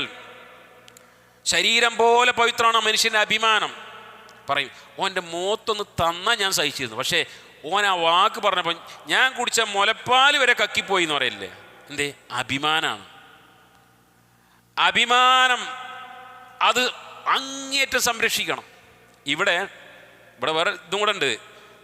നേരത്തെ പറഞ്ഞു മനുഷ്യൻ്റെ ശരീരം സംരക്ഷിക്കുന്ന ഒരു മുസ്ലിമിൻ്റെ ശരീരം. നേരത്തെ പറഞ്ഞു അൽ മുസ്ലിം അഹ്ലുൽ മുസ്ലിം, ഒരു മുസ്ലിം മറ്റൊരു മുസ്ലിമിൻ്റെ സഹോദരനല്ല, യഹ്ഖിറുവലായതിന് അവനെ നിന്ദിക്കാൻ പാടില്ല, പരിഹസിക്കാൻ പാടില്ല ഒക്കെ പറഞ്ഞു. അപ്പം അതിൻ്റെ അർത്ഥം എന്താ? നഞ്ഞി ആ മുസ്ലിങ്ങളാണെങ്കിൽ കുഴപ്പമില്ല. അങ്ങനെ ഉണ്ടോ? മഫ്ഹൂം മുഖാലഫ് ഉണ്ട് അതിന്. ഇസ്ലാമിൽ എപ്പോഴാണ് ഒരു അമുസ്ലിമുമായി ഏറ്റുമുട്ടാനുള്ള അവസരമുള്ളത്? അവിടെ ഒരു ഇസ്ലാമിക ഗവൺമെൻറ്റിന് ഏറ്റുമുട്ടാൻ അവസരം അവൻ ഹർബിയാകുമ്പോൾ, മുസ്ലിങ്ങളുമായി യുദ്ധത്തിന് വരുമ്പോഴാണ്. വിശുദ്ധ ഖുർആൻ സൂറത്ത് മുംതഹീനിൽ പറഞ്ഞു, നിങ്ങളുടെ വീട്ടിൽ ആട്ടിപ്പുറത്താക്കാത്ത, നിങ്ങളുമായി യുദ്ധം ചെയ്യാത്ത മുസ്ലിങ്ങളോടുള്ള സമീപനം അന്തബറൂഹും വതുഖ്സിതു ഇലൈഹിം, നിങ്ങൾ അവർക്ക് ബിർറ് ചെയ്തു കൊടുക്കണം. ബിർറ് എന്നുള്ള വാക്ക് മാതാപിതാക്കൾക്ക് ബിർറ് ചെയ്യണേന്ന് ഖുർആൻ പറഞ്ഞു. അതേപോലെ അന്തബറൂഹും, ഇവരോടും അമുസ്ലിങ്ങളോടും ബിർറോടുകൂടി, പുണ്യത്തോടുകൂടി, ഉപകാരത്തോടുകൂടി വർത്തിക്കണേ. വതുഖ്സിതു ഇലൈഹിം, അവരുമായി നീതിയിൽ വർത്തിക്കണം. വലാ യജ്രിമന്നകും ശനആൻ ഖൗമിൻ അലാ അല്ലാ തഅദിലു അദ്ലു, ഒരു വിഭാഗത്തോടുള്ള വൈരാഗ്യം, ഒരു വിഭാഗത്തോടുള്ള നിങ്ങളുടെ വിദ്വേഷം അവരോട് അനീതി ചെയ്യാൻ പ്രേരിപ്പിക്കരുത് എന്നാണ്. അവർ ആ മുസ്ലിമാ വിചാരിച്ച് അവനെ പ്രയാസപ്പെടുത്തുക, അവൻ്റെ രക്തം ചിന്തുക, അവൻ്റെ ശരീരത്തിന് കേടുപാടുണ്ടാക്കുക പാടില്ല. റസൂലുള്ളാഹി സ്വല്ലല്ലാഹു അലൈഹി വസല്ലം പറഞ്ഞു, മൻ ഖതല ദിമ്മിയൻ, ഒരു ദിമ്മീനെ ഒരാൾ കൊന്നാൽ അവൻ സ്വർഗത്തിൻ്റെ വാസന പോലും അനുഭവിക്കുകയില്ല എന്നാണ്. അല്ല, ദിമ്മി എന്ന് പറഞ്ഞാൽ ഇസ്ലാമിക രാജ്യത്ത് ജീവിക്കുന്ന അവിടുത്തെ ഒരു മുവാത്തിൻ, ആ നാട്ടിലൊരു പൗരൻ. അങ്ങനെ കൊല്ലാൻ പാടില്ല. അങ്ങനെ കൊല്ലാം എന്നൊരു നിയമം ഉണ്ടായിരുന്നുവെങ്കിൽ ഞാൻ പറഞ്ഞു, ലോകത്ത് ഇസ്ലാം അല്ലാതെ വേറെ മതം ഉണ്ടാകുമായിരുന്നില്ല. ഖുലഫാഉർ റാഷിദീങ്ങൾ എല്ലാ മുസ്ലിങ്ങളെയും കൊന്നു തള്ളുമായിരുന്നു. ആരെയും കൊന്നിട്ടില്ല. യുദ്ധങ്ങൾ അനിവാര്യ ഘട്ടത്തിലുണ്ടാകുമ്പോൾ അപ്പം മാത്രമാണ് ഹർബ് ഉണ്ടാകുമ്പോൾ, യുദ്ധം ഉണ്ടാകുമ്പോൾ അപ്പോഴാണ് അവിടെ ഏറ്റുമുട്ടലുണ്ടാകുന്നത്. അപ്പോൾ ഏറ്റുമുട്ടലുണ്ടാകുമ്പോൾ ഏറ്റുമുട്ടൽ തന്നെയാണ് അവിടെ. അതാണ് സമാധാനം. ഏറ്റുമുട്ടലുണ്ടാകുമ്പോൾ ഞങ്ങൾ സമാധാന പ്രേമികളാണ്, നിങ്ങൾ വന്ന് ഞങ്ങളെ കൊന്നോളി എന്ന് പറഞ്ഞാൽ അപ്പോൾ പറയാം, എന്ത് നിയമമാണ് ഇസ്ലാമിൽ? ഒരു യുദ്ധം ഉണ്ടാകുമ്പോൾ ഇങ്ങനെ വെറുതെക്കുക, തല കാണിച്ചു കൊടുക്കുക, ഇത് അള്ളാൻ്റെ നിയമമല്ല എന്ന് പറയും. അപ്പോൾ ഒരു യുദ്ധമുണ്ടാകുമ്പോൾ അവിടെ യുദ്ധം ചെയ്യുക, അതാണ് നിങ്ങളുടെ വാൾത്തലപ്പിനാണ് പിന്നെ സ്വർഗമുള്ളത് എന്ന് റസൂലുള്ളാഹി പറഞ്ഞത്. യുദ്ധമുണ്ടാകുമ്പോൾ യുദ്ധം ചെയ്യുക. അപ്പോൾ ഒരു ദിമ്മി അമുസ്ലിമിനെ കണ്ടയിടത്ത് വെച്ച് പിന്നെ കൊന്നുകളയുക എന്ന നിയമം യുദ്ധക്കളത്തിൽ വെച്ചാണ്. അല്ലാത്ത സമയത്ത് അവൻ്റെ ശരീരത്തിന് പവിത്രത നൽകണം. ഇസ്ലാമിൽ ജിസിയ എന്നൊരു ഏർപ്പാടുണ്ട്. എന്താ ജിസിയ? ഇസ്ലാമിക രാജ്യത്ത് ജീവിക്കുന്ന അമുസ്ലിമിന് പ്രത്യേകമായൊരു ടാക്സ് ഉണ്ട്, അത് മുസ്ലിങ്ങൾക്ക് ഉണ്ടാവില്ല. ഇസ്ലാമിക രാജ്യത്തെ മുസ്ലിമീങ്ങൾ സക്കാത്ത് കൊടുക്കണം, സ്വന്തമായിട്ടോ ഗവൺമെൻറ്റിനോ. എന്നാൽ ആ മുസ്ലിങ്ങൾക്ക് സക്കാത്തില്ല. ആ മുസ്ലിങ്ങൾക്കുള്ള എന്താ? ജിസിയാണുള്ളത്. എന്തിനാ നിയമം? ആ നിയമം ഒരു ജിസിയ സ്വീകരിക്കുന്നതോടുകൂടി ആ രാജ്യത്തുള്ള അമുസ്ലിങ്ങളെ പ്രൊട്ടക്റ്റ് ചെയ്യൽ, സംരക്ഷിക്കൽ ഇസ്ലാമിക ഗവൺമെൻറ് ബാധ്യതയാണ്. എന്തിനാ നിയമം? അവിടെ ആ മുസ്ലിം സംരക്ഷിക്കപ്പെടണം. ഒരു ദിമ്മീനെ ആരെങ്കിലും കൊന്നുകളഞ്ഞാൽ സ്വർഗത്തിൻ്റെ വാസന പോലും ഉണ്ടാകുന്നതല്ല. നീ നോക്കി, കൊലപാതകം അന്നഫ്സു ബിന്നഫ്സി വൽ ഐനു ബിൽ ഐനി വൽ അൻഫു ബിൽ അൻഫി വസ്സിന്നു ബിസ്സിന്നി വൽ ജുറൂഹ ഖിസാസ്. കൊന്ന പകരം കൊല്ലാം. ആര് കൊല്ലാം? ഇസ്ലാമിക ഗവൺമെൻറ്റിന്. അല്ലാതെ എന്നെ ആരെങ്കിലും കൊന്നു കഴിഞ്ഞാൽ എൻ്റെ മക്കൾ പോയി കൊന്നവനെ കൊല്ലലല്ല, അരാജകത്വമല്ല. അതെന്തിനാണ്? ഖുർആൻ പറയാം, എന്തൊരു അത്ഭുതം ഖുർആൻ പ്രയോഗം. വലക്കും ഫിൽ ഖിസാസി ഹയാത്തുൻ യാ ഉലിൽ അൽബാബ്. മൂളയുള്ള ബുദ്ധിയുള്ള ചിന്തിക്കുന്ന ആളുകളെ, നിങ്ങൾക്ക് ചിന്തിച്ചറിയാം ഖിസാസിൽ നിങ്ങൾക്ക് ജീവിതമുണ്ട്. എന്താ ഖിസാസ്? പ്രതിക്രിയ. ഒരാൾ അന്യായമായി കൊന്നുകളഞ്ഞാൽ കൊല്ലപ്പെട്ടവൻ്റെ ബന്ധുക്കൾ അനുവദിക്കുന്നുവെങ്കിൽ ഇസ്ലാമിയ കോടതിക്ക് തീർപ്പ് കൽപ്പിച്ച് അവനെ കൊല്ലാം. ഇതാ ഖിസാസ്. അങ്ങനെ ഖിസാസ് ചെയ്യുമ്പോൾ നമ്മൾ പറയും, ഓ എന്തൊരു ക്രൂരതലേ, വെട്ടിയാണ് കൊല്ലുക. അതെ, വെട്ടി. എന്തിനാ? വലക്കും ഫിൽ ഖിസാസ്. ഇങ്ങനെ പ്രതിക്രിയ ചെയ്യുമ്പോൾ അതിൽ മറ്റുള്ള ആളുകൾക്ക് ഒരു ജീവിതമുണ്ട്. ഓ കൊലപാതകത്തിന് പോകണ്ട, വെറുതെ പോകണ്ട, തല ഉണ്ടാവില്ല എന്നുള്ള മറ്റുള്ള ആളുകൾ ചിന്തിക്കും. അപ്പോൾ ഒരു രാജ്യം സുരക്ഷിതമായി മുന്നോട്ട് പോകും. സൗദി അറേബ്യ പോലുള്ള രാജ്യങ്ങളിൽ നമ്മുടെ നാട്ടിലുള്ള അത്ര കൊലപാതകങ്ങളില്ല. എന്തേ? അവിടെ ഇസ്ലാമി ശരീഅത്ത് നടപ്പിലാവുന്നു. കൊന്നവനെ കൊല്ലുന്നതാണ്. കൊന്നവനെ കൊന്നു കഴിഞ്ഞാൽ ജനങ്ങൾക്കൊക്കെ മനസ്സിലായി ഇവിടെ കൈക്കൂലി കൊടുത്തും അല്ലെങ്കിൽ എന്തെങ്കിലും പ്രീണിപ്പിച്ചും പീഡിപ്പിച്ചും ഒക്കെ ആയിട്ട് എങ്ങനെ രക്ഷപ്പെടാൻ സാധിക്കുമെന്ന ബോധം ഉണ്ടായിക്കഴിഞ്ഞാൽ കൊലപാതകം നിരവധിയായിരിക്കും. വെട്ടലും നിരത്തലും ഒക്കെ, പാർട്ടി ഓഫീസുകൾ കയ്യേറലും ഒക്കെ ഉണ്ടാവും. പക്ഷേ ഇസ്ലാമിക നിയമം നടപ്പിലാക്കുമ്പോൾ എന്താ? പ്രതിക്രിയ ചെയ്യുമ്പോൾ മറ്റുള്ള ആൾ മരിച്ചോ, ഏതായാലും മരിച്ചു, പക്ഷേ ആ രാജ്യത്തിന് ആസകര ഒരു ജീവിതമുണ്ടാവും, സുരക്ഷിതത്വ ബോധം ഉണ്ടാവുന്ന. അതാ ഹിഫ്ദുദ്ദീൻ. പല്ലിന് പകരം പല്ല്, കണ്ണിന് പകരം കണ്ണ്. ഇതൊക്കെ ഖുർആൻ പറഞ്ഞ എന്താണ്? മുഹമ്മദ് നബി കൊണ്ടുവന്ന നിയമമല്ല. ഇന്നും ബൈബിളിലെ പഴയ നിയമം പരിശോധിച്ച് കഴിഞ്ഞാൽ ഇതേ നിയമങ്ങൾ അവിടെ കാണാൻ സാധിക്കും. അതൊക്കെ മനുഷ്യൻ്റെ നന്മക്ക് വേണ്ടിയാണ്. ദിയത്ത്, ബ്ലഡ് മണി. ഒരാളെ കൊന്നു കഴിഞ്ഞാൽ കൊല്ലപ്പെട്ടവൻ്റെ ബന്ധുക്കൾക്ക് ഇവരെ വിട്ടുവീഴ്ച ചെയ്താണ് ബ്ലഡ് മണി വാങ്ങാം. അതിലൊക്കെ സുരക്ഷിതത്വമാവുന്നുള്ളത്. അപ്പോൾ ഞാൻ പറഞ്ഞത് ഒരു മുസ്ലിമിൻ്റെ ശരീരത്തിന് മാത്രമല്ല, ഏതുവരെ ഗർഭസ്ഥ ശിശുവിൻ്റെ സുരക്ഷിതത്വം വരെ ഇസ്ലാം നോക്കി. അബോർഷൻ ചെയ്യാൻ പറ്റുമോ? അപ്പം എൻ്റെ വയറ് കിടക്കുന്ന കുട്ടിയല്ലേ, ഞാൻ എന്തേലും ചെയ്തോളാം. പറ്റൂല. അബോർഷൻ പാടില്ല. ഒരാളെ മനഃപൂർവ്വം കൊന്നുകളഞ്ഞ എന്ത് ശിക്ഷയാണ്? ഏകദേശം അതിന് സമാനമാണ് ഒരു സ്ത്രീ മനഃപൂർവ്വം അബോർഷൻ നടത്തിയല്ല. അതിന് കാരണക്കാരനായ ഡോക്ടർക്ക് ശിക്ഷാവിധികളുണ്ട്. എന്തിനാണ്? ഹിഫ്ദുൻ നഫ്സ്, മനുഷ്യൻ്റെ ശരീരം സംരക്ഷിക്കപ്പെടണം. ഹിഫ്ദുൽ ഇർ, മനുഷ്യൻ്റെ ഇർ, അഭിമാനം. ഇസ്ലാമിൽ നോക്കി നിങ്ങൾ ഇന്നിപ്പോൾ എന്തെങ്കിലും കളവ് പറഞ്ഞ് തങ്ങൾക്ക് എതിരുള്ള ആളുകളെ കോടതി കയറ്റാൻ സാധിക്കും. അല്ലേ? പോസ്കോ നിയമം എന്ന് പറയുന്ന നിയമം വന്നു, നല്ല ലക്ഷ്യത്തിലാണ് വന്നത്. അപ്പോൾ ഒരു കുട്ടിക്ക് അധ്യാപകനോട് വൈരാഗ്യം ഉണ്ടെങ്കിൽ, ഒരു രക്ഷിതാവിന് ഒരു മാഷോട് വൈരാഗ്യം ഉണ്ടെങ്കിൽ, കുട്ടിനെ ഞാൻ മാഷ് പിടിച്ചു തൊട്ടു എന്ന് പറഞ്ഞാളെന്ന് പറഞ്ഞു, കഴിഞ്ഞു കഥ. കുറേ കാലം കടന്നതിന് ശേഷം പിന്നെ എന്ത് ചെയ്യുള്ളൂ? അവിടെ അയാളെ വിചാരണയ്ക്ക് കൊണ്ടുവരുള്ളൂ. എന്നാൽ അഭിമാനം സംരക്ഷിക്കപ്പെടണം. അതിനാണ് ഇസ്ലാമിലെ കുറേ നിയമങ്ങൾ. സൂറത്തുന്നൂറിൽ ഖദ്ഫിനുള്ള, വ്യഭിചാര ആരോപണത്തിനുള്ള ശിക്ഷയെക്കുറിച്ച് പറയുന്നുണ്ട്. 4 സാക്ഷികൾ ഉണ്ടാണെന്നാണ്. 4 സാക്ഷികൾ. ഓനും ഓളും കൂടി ആ റൂമിലാണ് പോയിരുന്നു. അത് പോരാ. ഞങ്ങൾ 4 ആളും കണ്ടു, 2 ആൾ റൂമിൽ കിടക്കണത്. പോരാ. പിന്നെ എന്ത് കാണണമെന്നത് ഇവിടെ പറയാൻ പറ്റൂല. അങ്ങനെ കാണണം. അങ്ങനെ 4 ആളെ മുമ്പിൽ ഒരാൾ ചെയ്യുകയാണെങ്കിൽ ഓനെ കൊല്ലല്ലാതെ പിന്നെ എന്താ ചെയ്യുക?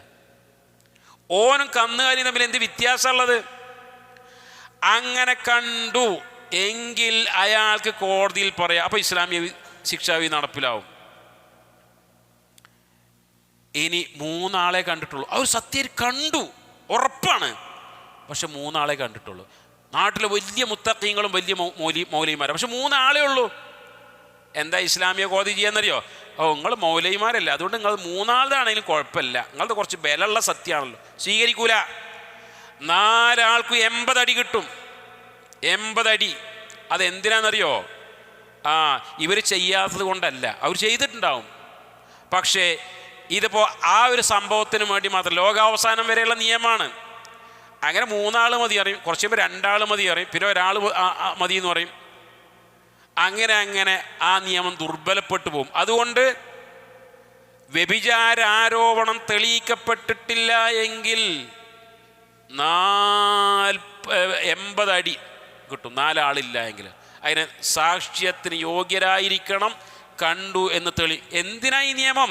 അവിടെ മനുഷ്യൻ്റെ അഭിമാനം സംരക്ഷിക്കപ്പെടും. നിങ്ങൾ ആലോചിക്കും, ഒരു മാഷ്, നല്ലൊരു അറബി മാഷ കുട്ടികൾ, താടി കാര്യങ്ങൾ, നല്ല മനുഷ്യരാണ്, അയാളെക്കുറിച്ചൊരു കുട്ടി ഈ മാഷിനെ എന്ന് പറഞ്ഞ് അയാളെ കൊണ്ടുപോയി ജയിലിലിടുകയാണെങ്കിൽ, ഒരു ഖുത്ബ പറയുന്ന ഒരു മാഷാണെങ്കിൽ അയാൾ എന്ത് ഖുത്ബ പറയും, എന്ത് കാര്യമുള്ളത്? അയാൾക്ക് എങ്ങനെ ഇനി കുടുംബത്തിൽ ജീവിക്കുക, എങ്ങനെ അങ്ങാടിക്ക് ഇറങ്ങുക? അപ്പോൾ ഒരാളെ താറടിക്കാൻ പറ്റൂല ഈ നിയമം കൊണ്ട്. പക്ഷേ ഇസ്ലാമിലിതാ അത് തെളിഞ്ഞു എന്ന് ബോധ്യപ്പെട്ടാൽ മാത്രം, ബോധ്യപ്പെട്ട് കഴിഞ്ഞാൽ അവിടെ ഖദ്ഫിനുള്ള ശിക്ഷാവിധി ഉണ്ടെന്നാണ്. അങ്ങനെ നോക്കുമ്പോൾ സഹോദരങ്ങൾ, ഇസ്ലാമിൻ്റെ ഓരോ നിയമങ്ങളിലേക്ക് ഇങ്ങനെ ഇറങ്ങിച്ചെല്ലുമ്പോൾ നമുക്ക് കൂടുതൽ ബോധ്യമാണ് ഇത് സത്യമാണ്, അല്ല ഇത് മാത്രമേ സത്യമുള്ളൂ എന്ന് നമുക്ക് സാധിക്കും എന്നാണ് മനസ്സിലാക്കാൻ സാധിക്കും. ഇതൊക്കെ നിങ്ങൾ പ്രതിരോധിക്കാനുള്ള അവകാശമുണ്ട്. ഇതൊക്കെ ഞാൻ പറഞ്ഞത് ഒറ്റ പോയിന്റില്ല. ഹിഫ്ളുൻ നഫ്സ്, മനുഷ്യൻ ശരീരവും അഭിമാനവും സംരക്ഷിക്കണം എന്നാണ്. അള്ളാഹുവിൻ്റെ റസൂലിൻ്റെ അടുക്കൽ ഒരാൾ വന്നുകൊണ്ട് പറഞ്ഞു, നബിയെ ഒരാളിനെ കൊല്ലാൻ വരികയാണ്, എന്താ അപ്പോൾ ഞാൻ എന്താ ചെയ്യുക? അവനെ കൊല്ലാൻ പറ്റുമോ? പ്രതിരോധിച്ചോ? എന്നെ കൊന്നാലോ? ഈ സ്വർഗത്തിലാണ്. അപ്പോൾ ഞാൻ എൻ്റെ കയ്യാൽ ഓനാണ് കൊന്നാലോ? നരകത്തിലാണ്. എന്തിനാ നിയമം? ഒരാൾ നമ്മുടെ വീട് കയ്യേറി നമ്മുടെ പെൺകുട്ടികളുടെയും ഭാര്യയുടെയും അഭിമാനം പിച്ചിച്ചീന്തി നമ്മുടെ മുതലൊക്കെ എടുത്തു കൊണ്ടുപോവാണ്, കൊല്ലാൻ വരികയാണ് എങ്കിൽ അവിടെ പ്രതിരോധിക്കുക. കാരണം അവിടെ ആ കുടുംബം സംരക്ഷിക്കപ്പെടണം, ധനം സംരക്ഷിക്കപ്പെടണം, അഭിമാനം സംരക്ഷിക്കപ്പെടണം. അതുകൊണ്ട് നിന്നെ പ്രതിരോധിക്കുന്നവനെ എതിരെ പ്രതിരോധിക്കുവാൻ നിനക്ക് അനുവാദമുണ്ടെന്ന്. ഇസ്ലാമിക യുദ്ധം തന്നെ തുടക്കം അനുവാദം കൊടുത്ത്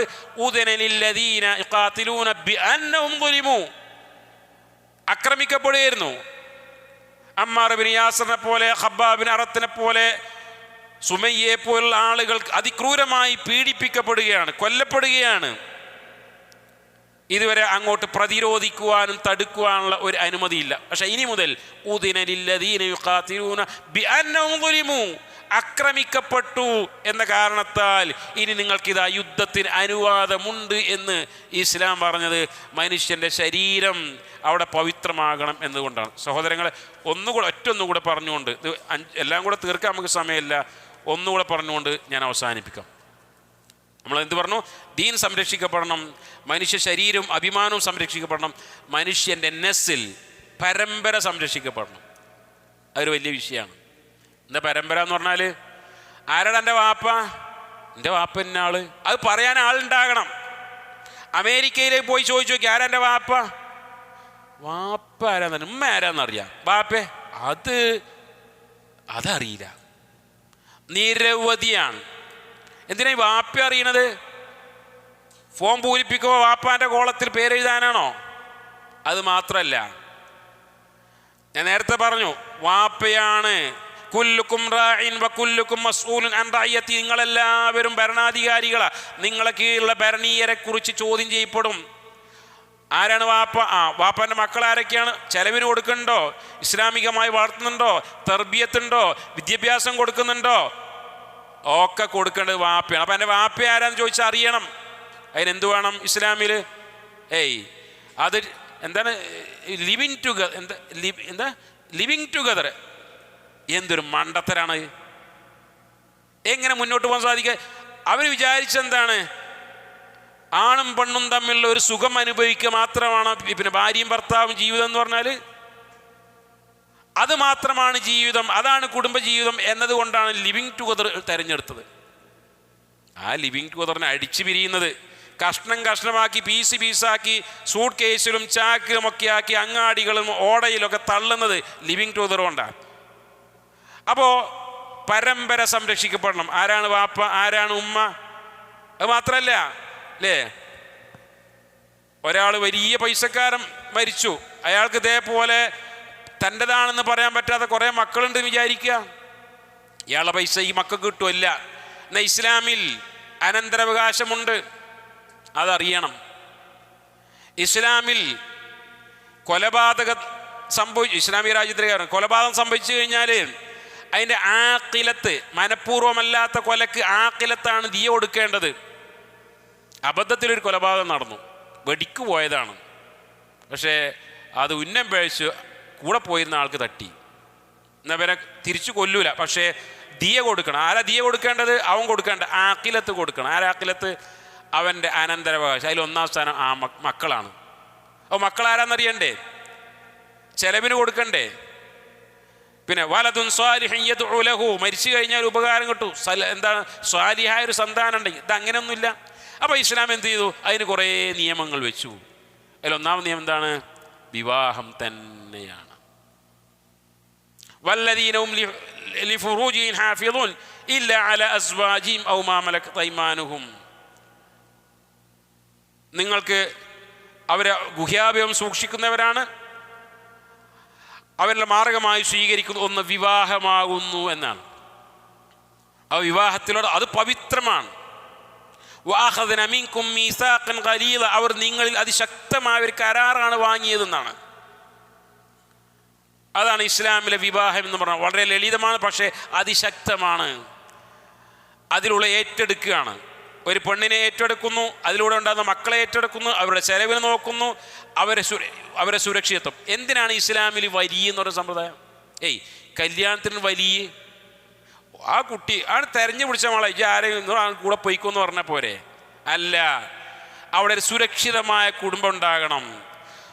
ആ വാപ്പാക്കാണ് മകളെക്കുറിച്ച് ഏറ്റവും കൂടുതൽ താല്പര്യവും സ്നേഹം ഉണ്ടാകും. അതുകൊണ്ട് എൻ്റെ മോള് നല്ലവനായ ഒരാളെ കൊണ്ട് കെട്ടിക്കണം എന്ന ചിന്ത വാപ്പാക്കുണ്ടാവും, വലിയനുണ്ടാവും. അതുകൊണ്ടാണ് വലിയ വെച്ചത്. ആ വാപ്പ ആരാന്നറിയണ്ടേ? അതിന് വിവാഹം കഴിക്കണ്ടേ? അപ്പോൾ വികാര പൂർത്തീകരണത്തിലുള്ള മാർഗമായി ഇസ്ലാം കണ്ടത് വിവാഹമാകുന്നു. എന്തിനാ നിയമം വെച്ചു? ഈ പറഞ്ഞ കുറേ വിശാലമായ മേഖലകൾ ഉൾക്കൊണ്ടുകൊണ്ടാണ്. വിശാലമായ മേഖലകൾ ഉൾക്കൊണ്ടുകൊണ്ടാണ് വിവാഹം കഴിക്കുക എന്നുള്ളത്, അല്ലേ? മറ്റേ സംഭവം അറിയാലോ, 3 ആൾക്കാർ വന്ന് നബിനോട് പറഞ്ഞു, ആയിഷ ബിയോട് ചോദിച്ചു, നബിൻ്റെ ജീവിതമൊക്കെ എങ്ങനെയാണ്? ഇങ്ങനെ. എന്നാലേ ഞാൻ ഈ വിവാഹേ കഴിക്കില്ല. വിവാഹം കഴിക്കൂല. അതിങ്ങനെ നോക്കണേ, നല്ലതാട്ടോ. എന്നാൽ പള്ളിയിൽ ഒഴിഞ്ഞിരിക്കാൻ, കുട്ടികളെ തിരക്കുണ്ടാവില്ല, ഭാര്യൻ്റെ ആ സാധനം വാങ്ങിക്കൊണ്ട് ഈ സാധനം വാങ്ങിക്കൊണ്ട് അവിടെ അത് കഴിഞ്ഞു ഇത് കഴിഞ്ഞ് ഈ പരാതികളൊന്നും ഉണ്ടാവില്ല. പള്ളിയുമായിട്ട് ബന്ധപ്പെട്ട് എഴുത്തിക്കാഫിരുന്ന് എനിക്ക് വേണ്ടത് ഹോട്ടലിൽ പോയി എന്തെങ്കിലും കഴിച്ച് ഇങ്ങനെ സുഖമായിട്ട് വരാമായിരുന്നു. എന്താ നബി പറഞ്ഞത്? ഞാൻ വിവാഹം കഴിച്ചിട്ടുണ്ട്, എൻ്റെ സുന്നത്തിനെ മറികടക്കുവാൻ നമ്മിൽപ്പെട്ടവനല്ല എന്നാണ്. നമ്മിൽപ്പെട്ടവനല്ല.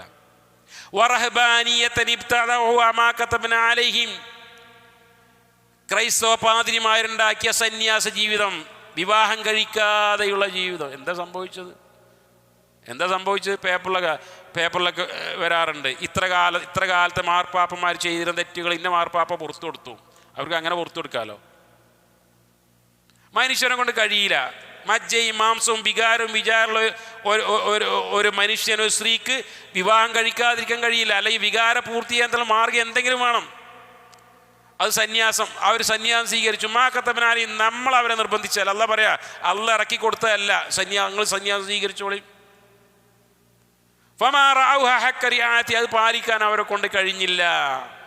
അത് പാലിക്കാൻ അവരെ കൊണ്ട് കഴിഞ്ഞില്ല. എന്ന് ഖുർആൻ പറയുന്നു.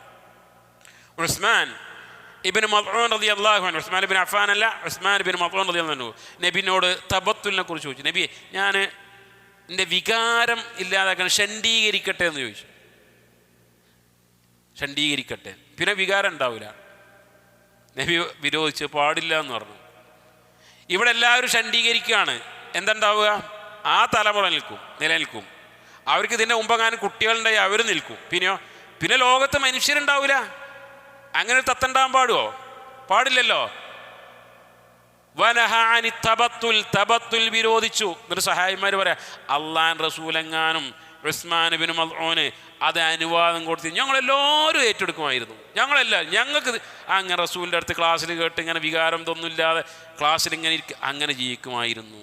നഹാനി തബത്തുൽ വിരോധിച്ചു.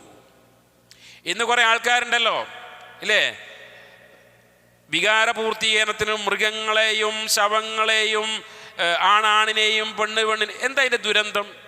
ഓലെ വികാരം പൂർത്തിയാവും. പക്ഷെ ദുരന്തം എന്താണ്? അതിനു വേണ്ടിയാണല്ലോ വായിട്ടടിക്കുന്നത്. അതാണല്ലോ സാംസ്കാരികം എന്ന് പറയുന്നത്, അതാണല്ലോ പുരോഗതി. എന്താ ഇതിൻ്റെ ദുരന്തം? വലിയ ദുരന്തമാണ്. ഞാൻ പറഞ്ഞു, കുടുംബജീവിതം എന്ന് പറഞ്ഞാൽ വികാരപൂർത്തീകരണം മാത്രം, അതിൽ കുറേ ഭാഗങ്ങളുണ്ട്. അതുകൊണ്ട് ലൂത്ത് ലിവാത്ത് ചെയ്യുന്ന ആളെ സ്വർഗരതി, അവൻ ചെയ്തവരെയും ചെയ്യപ്പെട്ടവരെയും കൊന്നുകളയണമെന്ന് പറഞ്ഞത്. കാരണം അത് കുടുംബ തകർച്ച, സമൂഹത്തിന് നാശത്തിന് കാരണമാവുന്നു എന്നാണ്. ഇനി ഇതൊന്നുമല്ല, ഇതിൻ്റെ അപ്പുറത്ത് ചില മേഖലകൾ നോക്കി നിങ്ങൾ. കുടുംബം സുരക്ഷിതമായിരിക്കണം, അതിന് വിവാഹമുണ്ടായിരിക്കണം. വിവാഹത്തിലൊരു കുടുംബം വന്നു കഴിഞ്ഞാൽ അത് സുരക്ഷിതമായിരിക്കും. അതുകൊണ്ടാണ് ഒരു പെണ്ണ്, ഒരു സ്ത്രീ തനിച്ച് യാത്ര ചെയ്യരുത് എന്ന് പറയുന്നത്. ദീർഘയാത്ര ഒരു പെണ്ണ് യാത്ര ചെയ്യാൻ പാടില്ല. അത് അവളുടെ ശരീരത്തെ സുരക്ഷിതമാണെന്ന് പോലെ തന്നെ അവരുടെ നെസ്സിൽ ആ വംശപരമ്പരയും പിതൃത്വമൊക്കെ സുരക്ഷിതമാകാൻ വേണ്ടിയിട്ടാണ്. ഒരാണും പെണ്ണും ഒറ്റയ്ക്കിരിക്കരുത് എന്ന് പറയുന്നത്, സ്ത്രീയും പുരുഷനും ഔറത്ത് മറക്കണമെന്ന് പറയുന്നത്, ഫലാ തഖ്ലഅന ബിൽ ഖൗൽ, മറ്റുള്ളവരോട് സ്ത്രീകൾ കൊഞ്ചിക്കൊഴഞ്ഞ് സംസാരിക്കരുത്. ഫയത്മഅ അല്ലദീ ഫീ ഖൽബിഹി മറദുൻ, ഹൃദയത്തിൽ രോഗമുള്ളവനുണ്ടാകും. അതുകൊണ്ട് സംസാരം ശ്രദ്ധിക്കണം, നോട്ടം ശ്രദ്ധിക്കണം. അലി ഇബ്നു അബീ താലിബിനോട് പറഞ്ഞു, ഇതാ ഒരു നോട്ടത്തിന് പിന്നാലെ വീണ്ടും അബദ്ധത്തിൽ എന്തോന്ന് കണ്ടു, കാണാൻ പറ്റാത്തത്, പിന്നെ ഇങ്ങനെ നോക്കല്ല, ഒരു നോട്ടത്തിൻ്റെ പിന്നാലെ വീണ്ടും നോക്കരുത് എന്ന് പറഞ്ഞു. ഇതൊക്കെ എന്താണ്?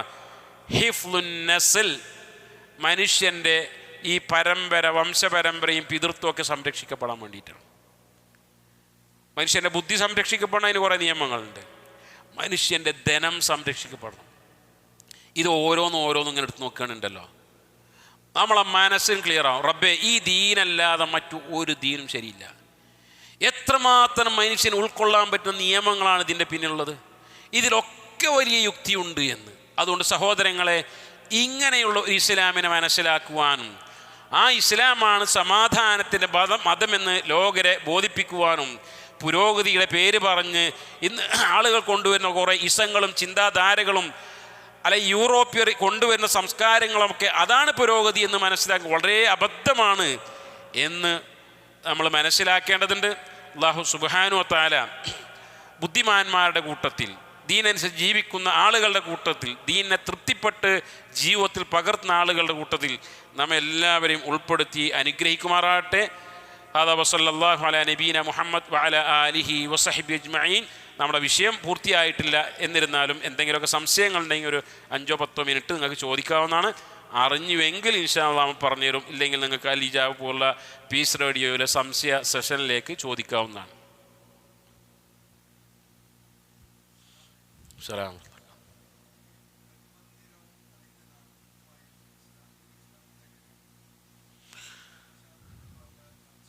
അഗതി മന്ദിരവും മായിട്ട് ഇസ്ലാമിക കർമ്മശാസ്ത്രം, അല്ലെങ്കിൽ അതിൻ്റെ നടത്തിപ്പ് എന്താണ് അതിന് ഇസ്ലാമിന് പറയാനുള്ളത്?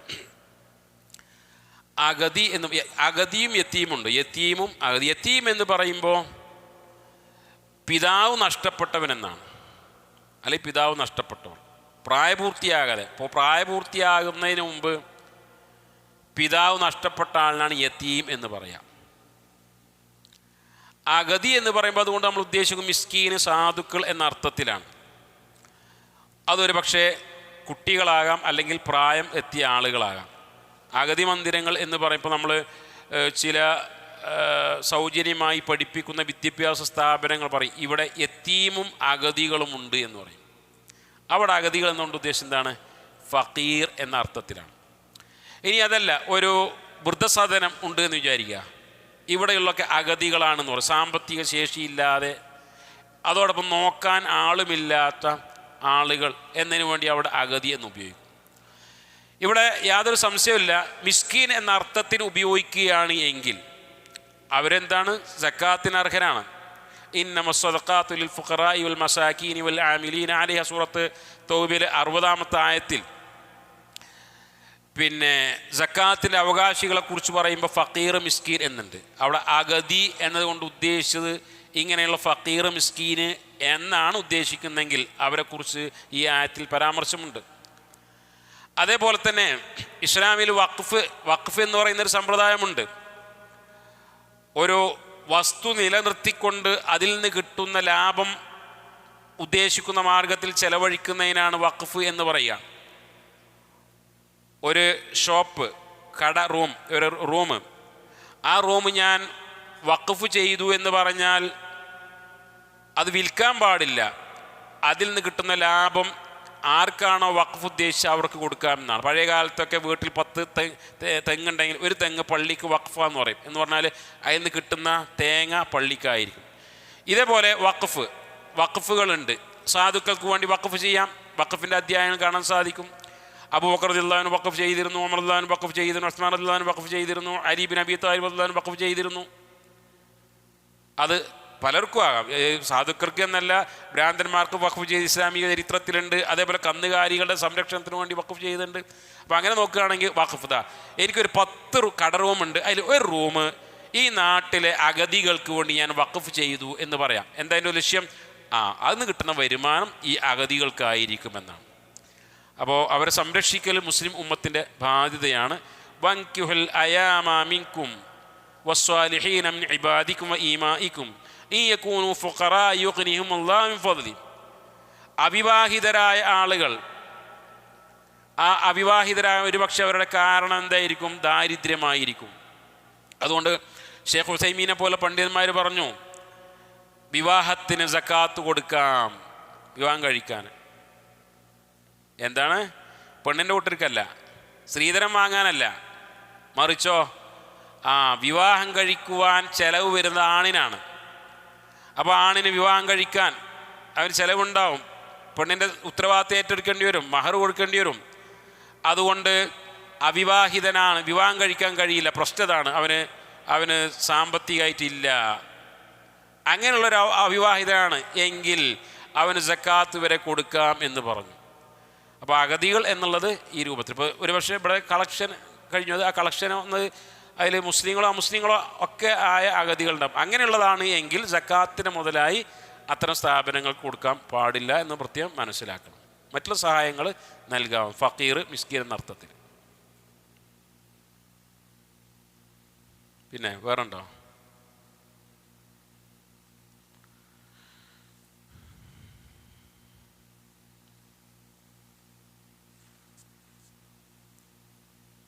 ചോദ്യം ഇല്ലാന്ന് തോന്നുന്നുണ്ട്.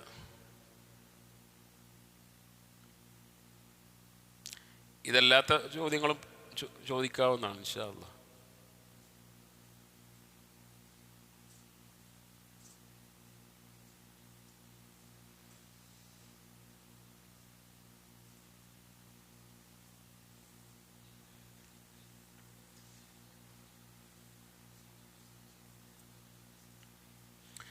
ബാങ്ക് അക്കൗണ്ടിലെ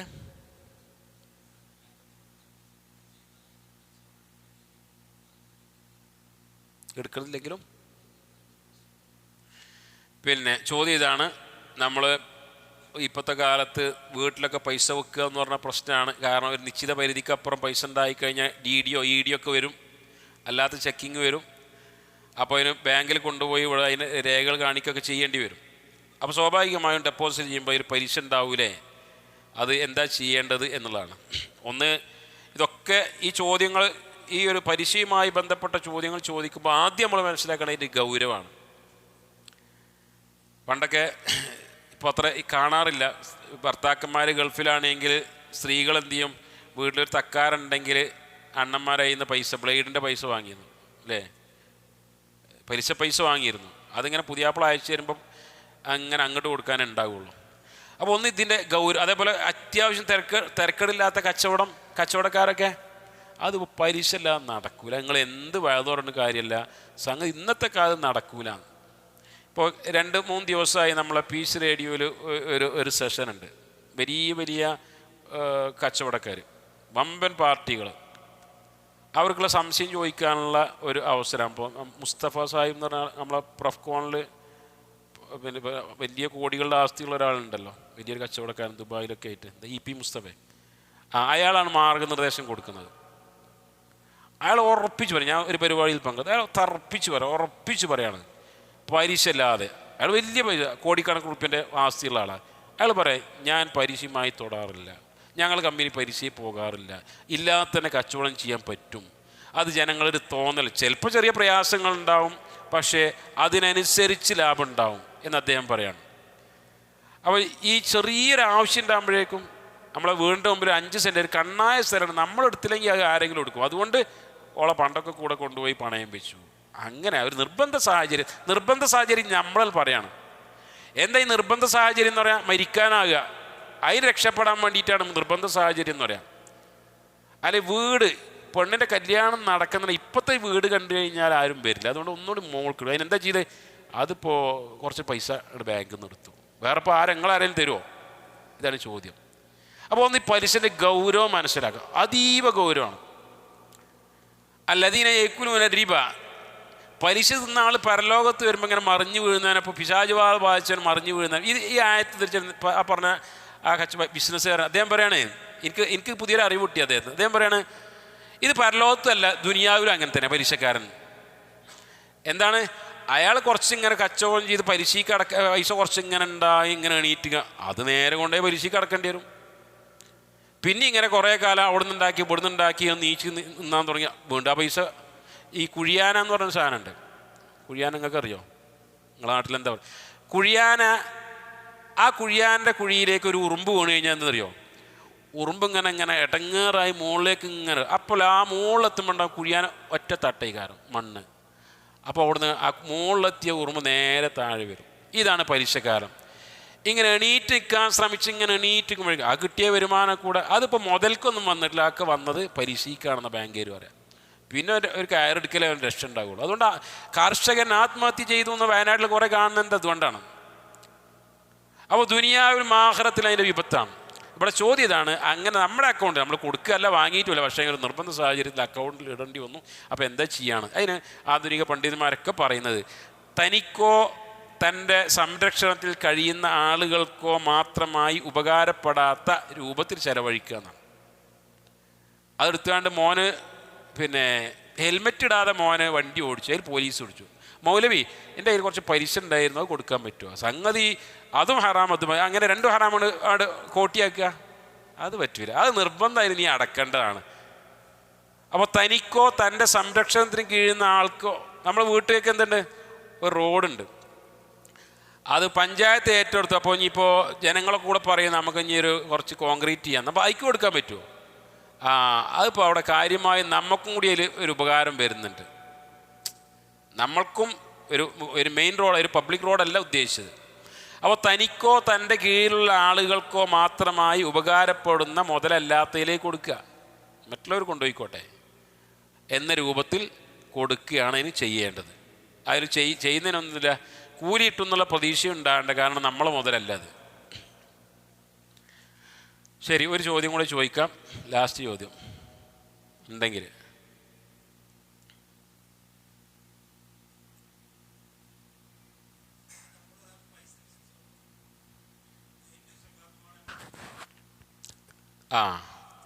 സക്കാത്തുമായി ബന്ധപ്പെട്ട ചോദ്യം, നിങ്ങൾ തുടങ്ങി വെച്ചാൽ ഇനി കുറേ ഉണ്ടാവും.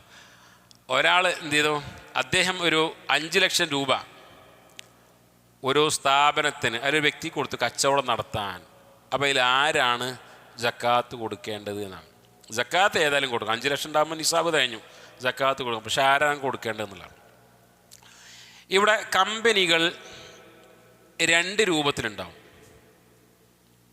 ഒന്ന് സർവീസ് നടത്തുന്ന കമ്പനികൾ, മറ്റൊന്ന് പ്രൊഡക്ഷൻ ഉൽപ്പാദിപ്പിക്കുന്ന കമ്പനികൾ. എന്ന് പറഞ്ഞാൽ ഒരു ഹോട്ടൽ, ആ ഒരു ഹോട്ടൽ തുടങ്ങാൻ ചിലപ്പോൾ അതിൻ്റെ ഡെക്കറേഷനും ഒക്കെ ആയിട്ടായിരിക്കും ലക്ഷങ്ങൾ ചിലവഴിച്ചിട്ടുണ്ടാകുക. ഒരു ട്രാവൽസ്, ഒരു ഓഫീസ്, ഇതിനൊക്കെയാണ് നമ്മൾ ചേർന്നത് എങ്കിൽ അവിടെ സ്വാഭാവികമായും അതിൽ നിന്ന് കിട്ടിയ ലാഭം നോക്കുക. അല്ലാതെ അതിൻ്റെ ഡെക്കറേഷൻ 5 ലക്ഷം റുപ്യ ചിലവായി, അതിൻ്റെ ഫർണിച്ചറിന് 2 ലക്ഷം ചിലവായി, അത് നോക്കണ്ട. കാരണം അത് ഉള്ള വളർച്ചയുള്ള സമ്പത്തല്ല. മറിച്ച് ബാക്കിയുള്ളത് നോക്കി അതിൽ തൻ്റെ വിഹിതം എത്രയാണോ, അതിൽ എത്രയാണ് ലാഭം കിട്ടിയത്, അതിൻ്റെ സക്കാത്ത് ഒന്നുകിൽ കമ്പനി ഒന്നിച്ചു കൊടുക്കുക. രണ്ടാളുകൾ ഒരുമിച്ച് ചേർന്നിട്ട് ആ കമ്പനി സക്കാത്ത് കൊടുക്കുന്നുണ്ടെങ്കിൽ കുഴപ്പമില്ല. അല്ലെങ്കിൽ ചിലപ്പോൾ ഒരു അമുസ്ലിം ആയിരിക്കും, അമുസ്ലിമായിട്ട് കൂടി ചേർന്നായിരിക്കും കമ്പനി നടത്തിയിട്ടുണ്ടാകുക. അപ്പോൾ എൻ്റെ വിഹിതം എത്രയുണ്ട്, നമ്മുടെ വിഹിതം എത്രയുണ്ട്, ആ വിഹിതം കൊടുക്കേണ്ടതുണ്ട്. അപ്പോൾ രണ്ട് രൂപത്തിൽ ചെയ്യാം. മറ്റൊന്ന് ഇതാണ് സർവീസ് ഉള്ള കമ്പനികൾ, മറ്റൊന്ന് പ്രൊഡക്ഷൻ. ഇപ്പോൾ ഉദാഹരണം ഒരു കമ്പനി, ഒരു പ്ലാസ്റ്റിക് കവർ ഉണ്ടാക്കുന്ന കമ്പനി, അല്ലെങ്കിൽ മറ്റേതെങ്കിലും കമ്പനികൾ, ഒരു സൂപ്പർ മാർക്കറ്റ്, ഇങ്ങനെയൊക്കെയുള്ളതാണ് എങ്കിൽ അവിടെ സർവീസ് മാത്രമല്ല, അവിടെ പ്രൊഡക്ഷൻ നടത്തുന്നുണ്ട് എങ്കിൽ അതിൻ്റെ മൊത്തത്തിലുള്ള ആദായം, അതേപോലെ തന്നെ സ്റ്റോക്ക്, ഇതിൻ്റെയൊക്കെ നോക്കിയിട്ടാണ് കൊടുക്കേണ്ടത്. ചിലപ്പോൾ നമ്മൾ ഷെയർ മാർക്കറ്റ് ചേർന്നായിരിക്കും. ഇപ്പോൾ 5 ലക്ഷം കൊണ്ട് ഷെയർ മാർക്കറ്റ് ചേർന്നു. ഷെയർ മാർക്കറ്റ് ചേർന്ന് കഴിഞ്ഞാൽ ഒന്നുകിൽ നമുക്ക് ഈ പറഞ്ഞ രൂപത്തിൽ കൃത്യമായി ഇത് ഏതുതരം കമ്പനിയാണ്, അതിൽ എൻ്റെ വിഹിതം എത്ര ഉണ്ടാവും എന്നൊക്കെ മനസ്സിലാക്കാൻ സാധിക്കുന്നുവെങ്കിൽ അതിനനുസരിച്ച് കൊടുക്കുക. അതല്ല എങ്കിൽ നമ്മൾ എത്രയാണോ കൊടുത്തത്, അല്ലെങ്കിൽ ഇപ്പോൾ സക്കാത്ത് കൊടുക്കുന്ന സമയത്ത് എൻ്റെ ഷെയർ ഇപ്പോഴത്തെ മൂല്യം എത്രയുണ്ട്, കൂടിയതാണോ കുറഞ്ഞതാണോ എങ്കിൽ അതിനനുസരിച്ച് കൊടുക്കുക. ഇതും അറിയാൻ രക്ഷയില്ല എങ്കിൽ നമ്മൾ ഷെയർ എത്രയാണോ നമ്മൾ കൊടുത്തത് അതിൻ്റെ സക്കാത്ത് കൊടുക്കുക. ഏതായിരുന്നാലും കൊടുത്ത ആൾ തന്നെയാണ് അതിൻ്റെ ഉടമസ്ഥൻ. കാരണം എന്തുകൊണ്ടാണ് അങ്ങനെ പറയുന്നത്, അതിൽ വല്ല ലാഭവും ഉണ്ടായിക്കഴിഞ്ഞാൽ കിട്ടുന്നത് അയാൾക്കാണ്, മറ്റൊരാൾക്കല്ല. അതിൽ വല്ല നഷ്ടവും സംഭവിച്ചു കഴിഞ്ഞാൽ ആ നഷ്ടം വഹിക്കേണ്ടതും ഇയാൾ തന്നെയാണ്, മറുകക്ഷിയല്ല എന്നതുകൊണ്ട്. ശരി, നമ്മൾ അവസാനിപ്പിക്കുകയാണ്. ഇൻഷാ അള്ളാ ഇനിയുള്ള ഒന്നെങ്കിലും ഇത്തരം സംശയങ്ങളും കാര്യങ്ങളൊക്കെ നിങ്ങൾക്ക് പീസ് റേഡിയോയിലേക്ക് ചോദിക്കാവുന്നതാണ്. അതല്ലെങ്കിൽ ഇനിയുള്ള ക്ലാസ്സുകൾ എല്ലാ വെള്ളിയാഴ്ചയല്ലേ സംശയ നിവാരണങ്ങളും അല്ലേ, ഇവിടെ ചോദ്യങ്ങൾ മുൻകൂട്ടി ചോദിച്ച് സംശയ നിവാരണങ്ങൾ എല്ലാ വെള്ളിയാഴ്ചകളുമുണ്ട്, നിങ്ങൾക്ക് അങ്ങനെ ചോദിക്കാവുന്നതാണ്. ഏതായിരുന്നാലും അല്ലാഹു സുബ്ഹാനഹു വ തആല നമ്മുടെ ഈ ഒരുമിച്ച് കൂടൽ ഒരു സ്വാലിഹായ അമലായി നമ്മൾ സ്വീകരിക്കുമാറാട്ടെ. ആദാ വസല്ലല്ലാഹു അലാ നബീന മുഹമ്മദ് വഅലാ ആലിഹി വസഹ്ബിഹി അജ്മഈൻ വആഖിറു ദഅവാന അൽഹംദുലില്ലാഹി റബ്ബിൽ ആലമീൻ. അസ്സലാമു അലൈക്കും വറഹ്മത്തുള്ളാഹി വബറകാതുഹു.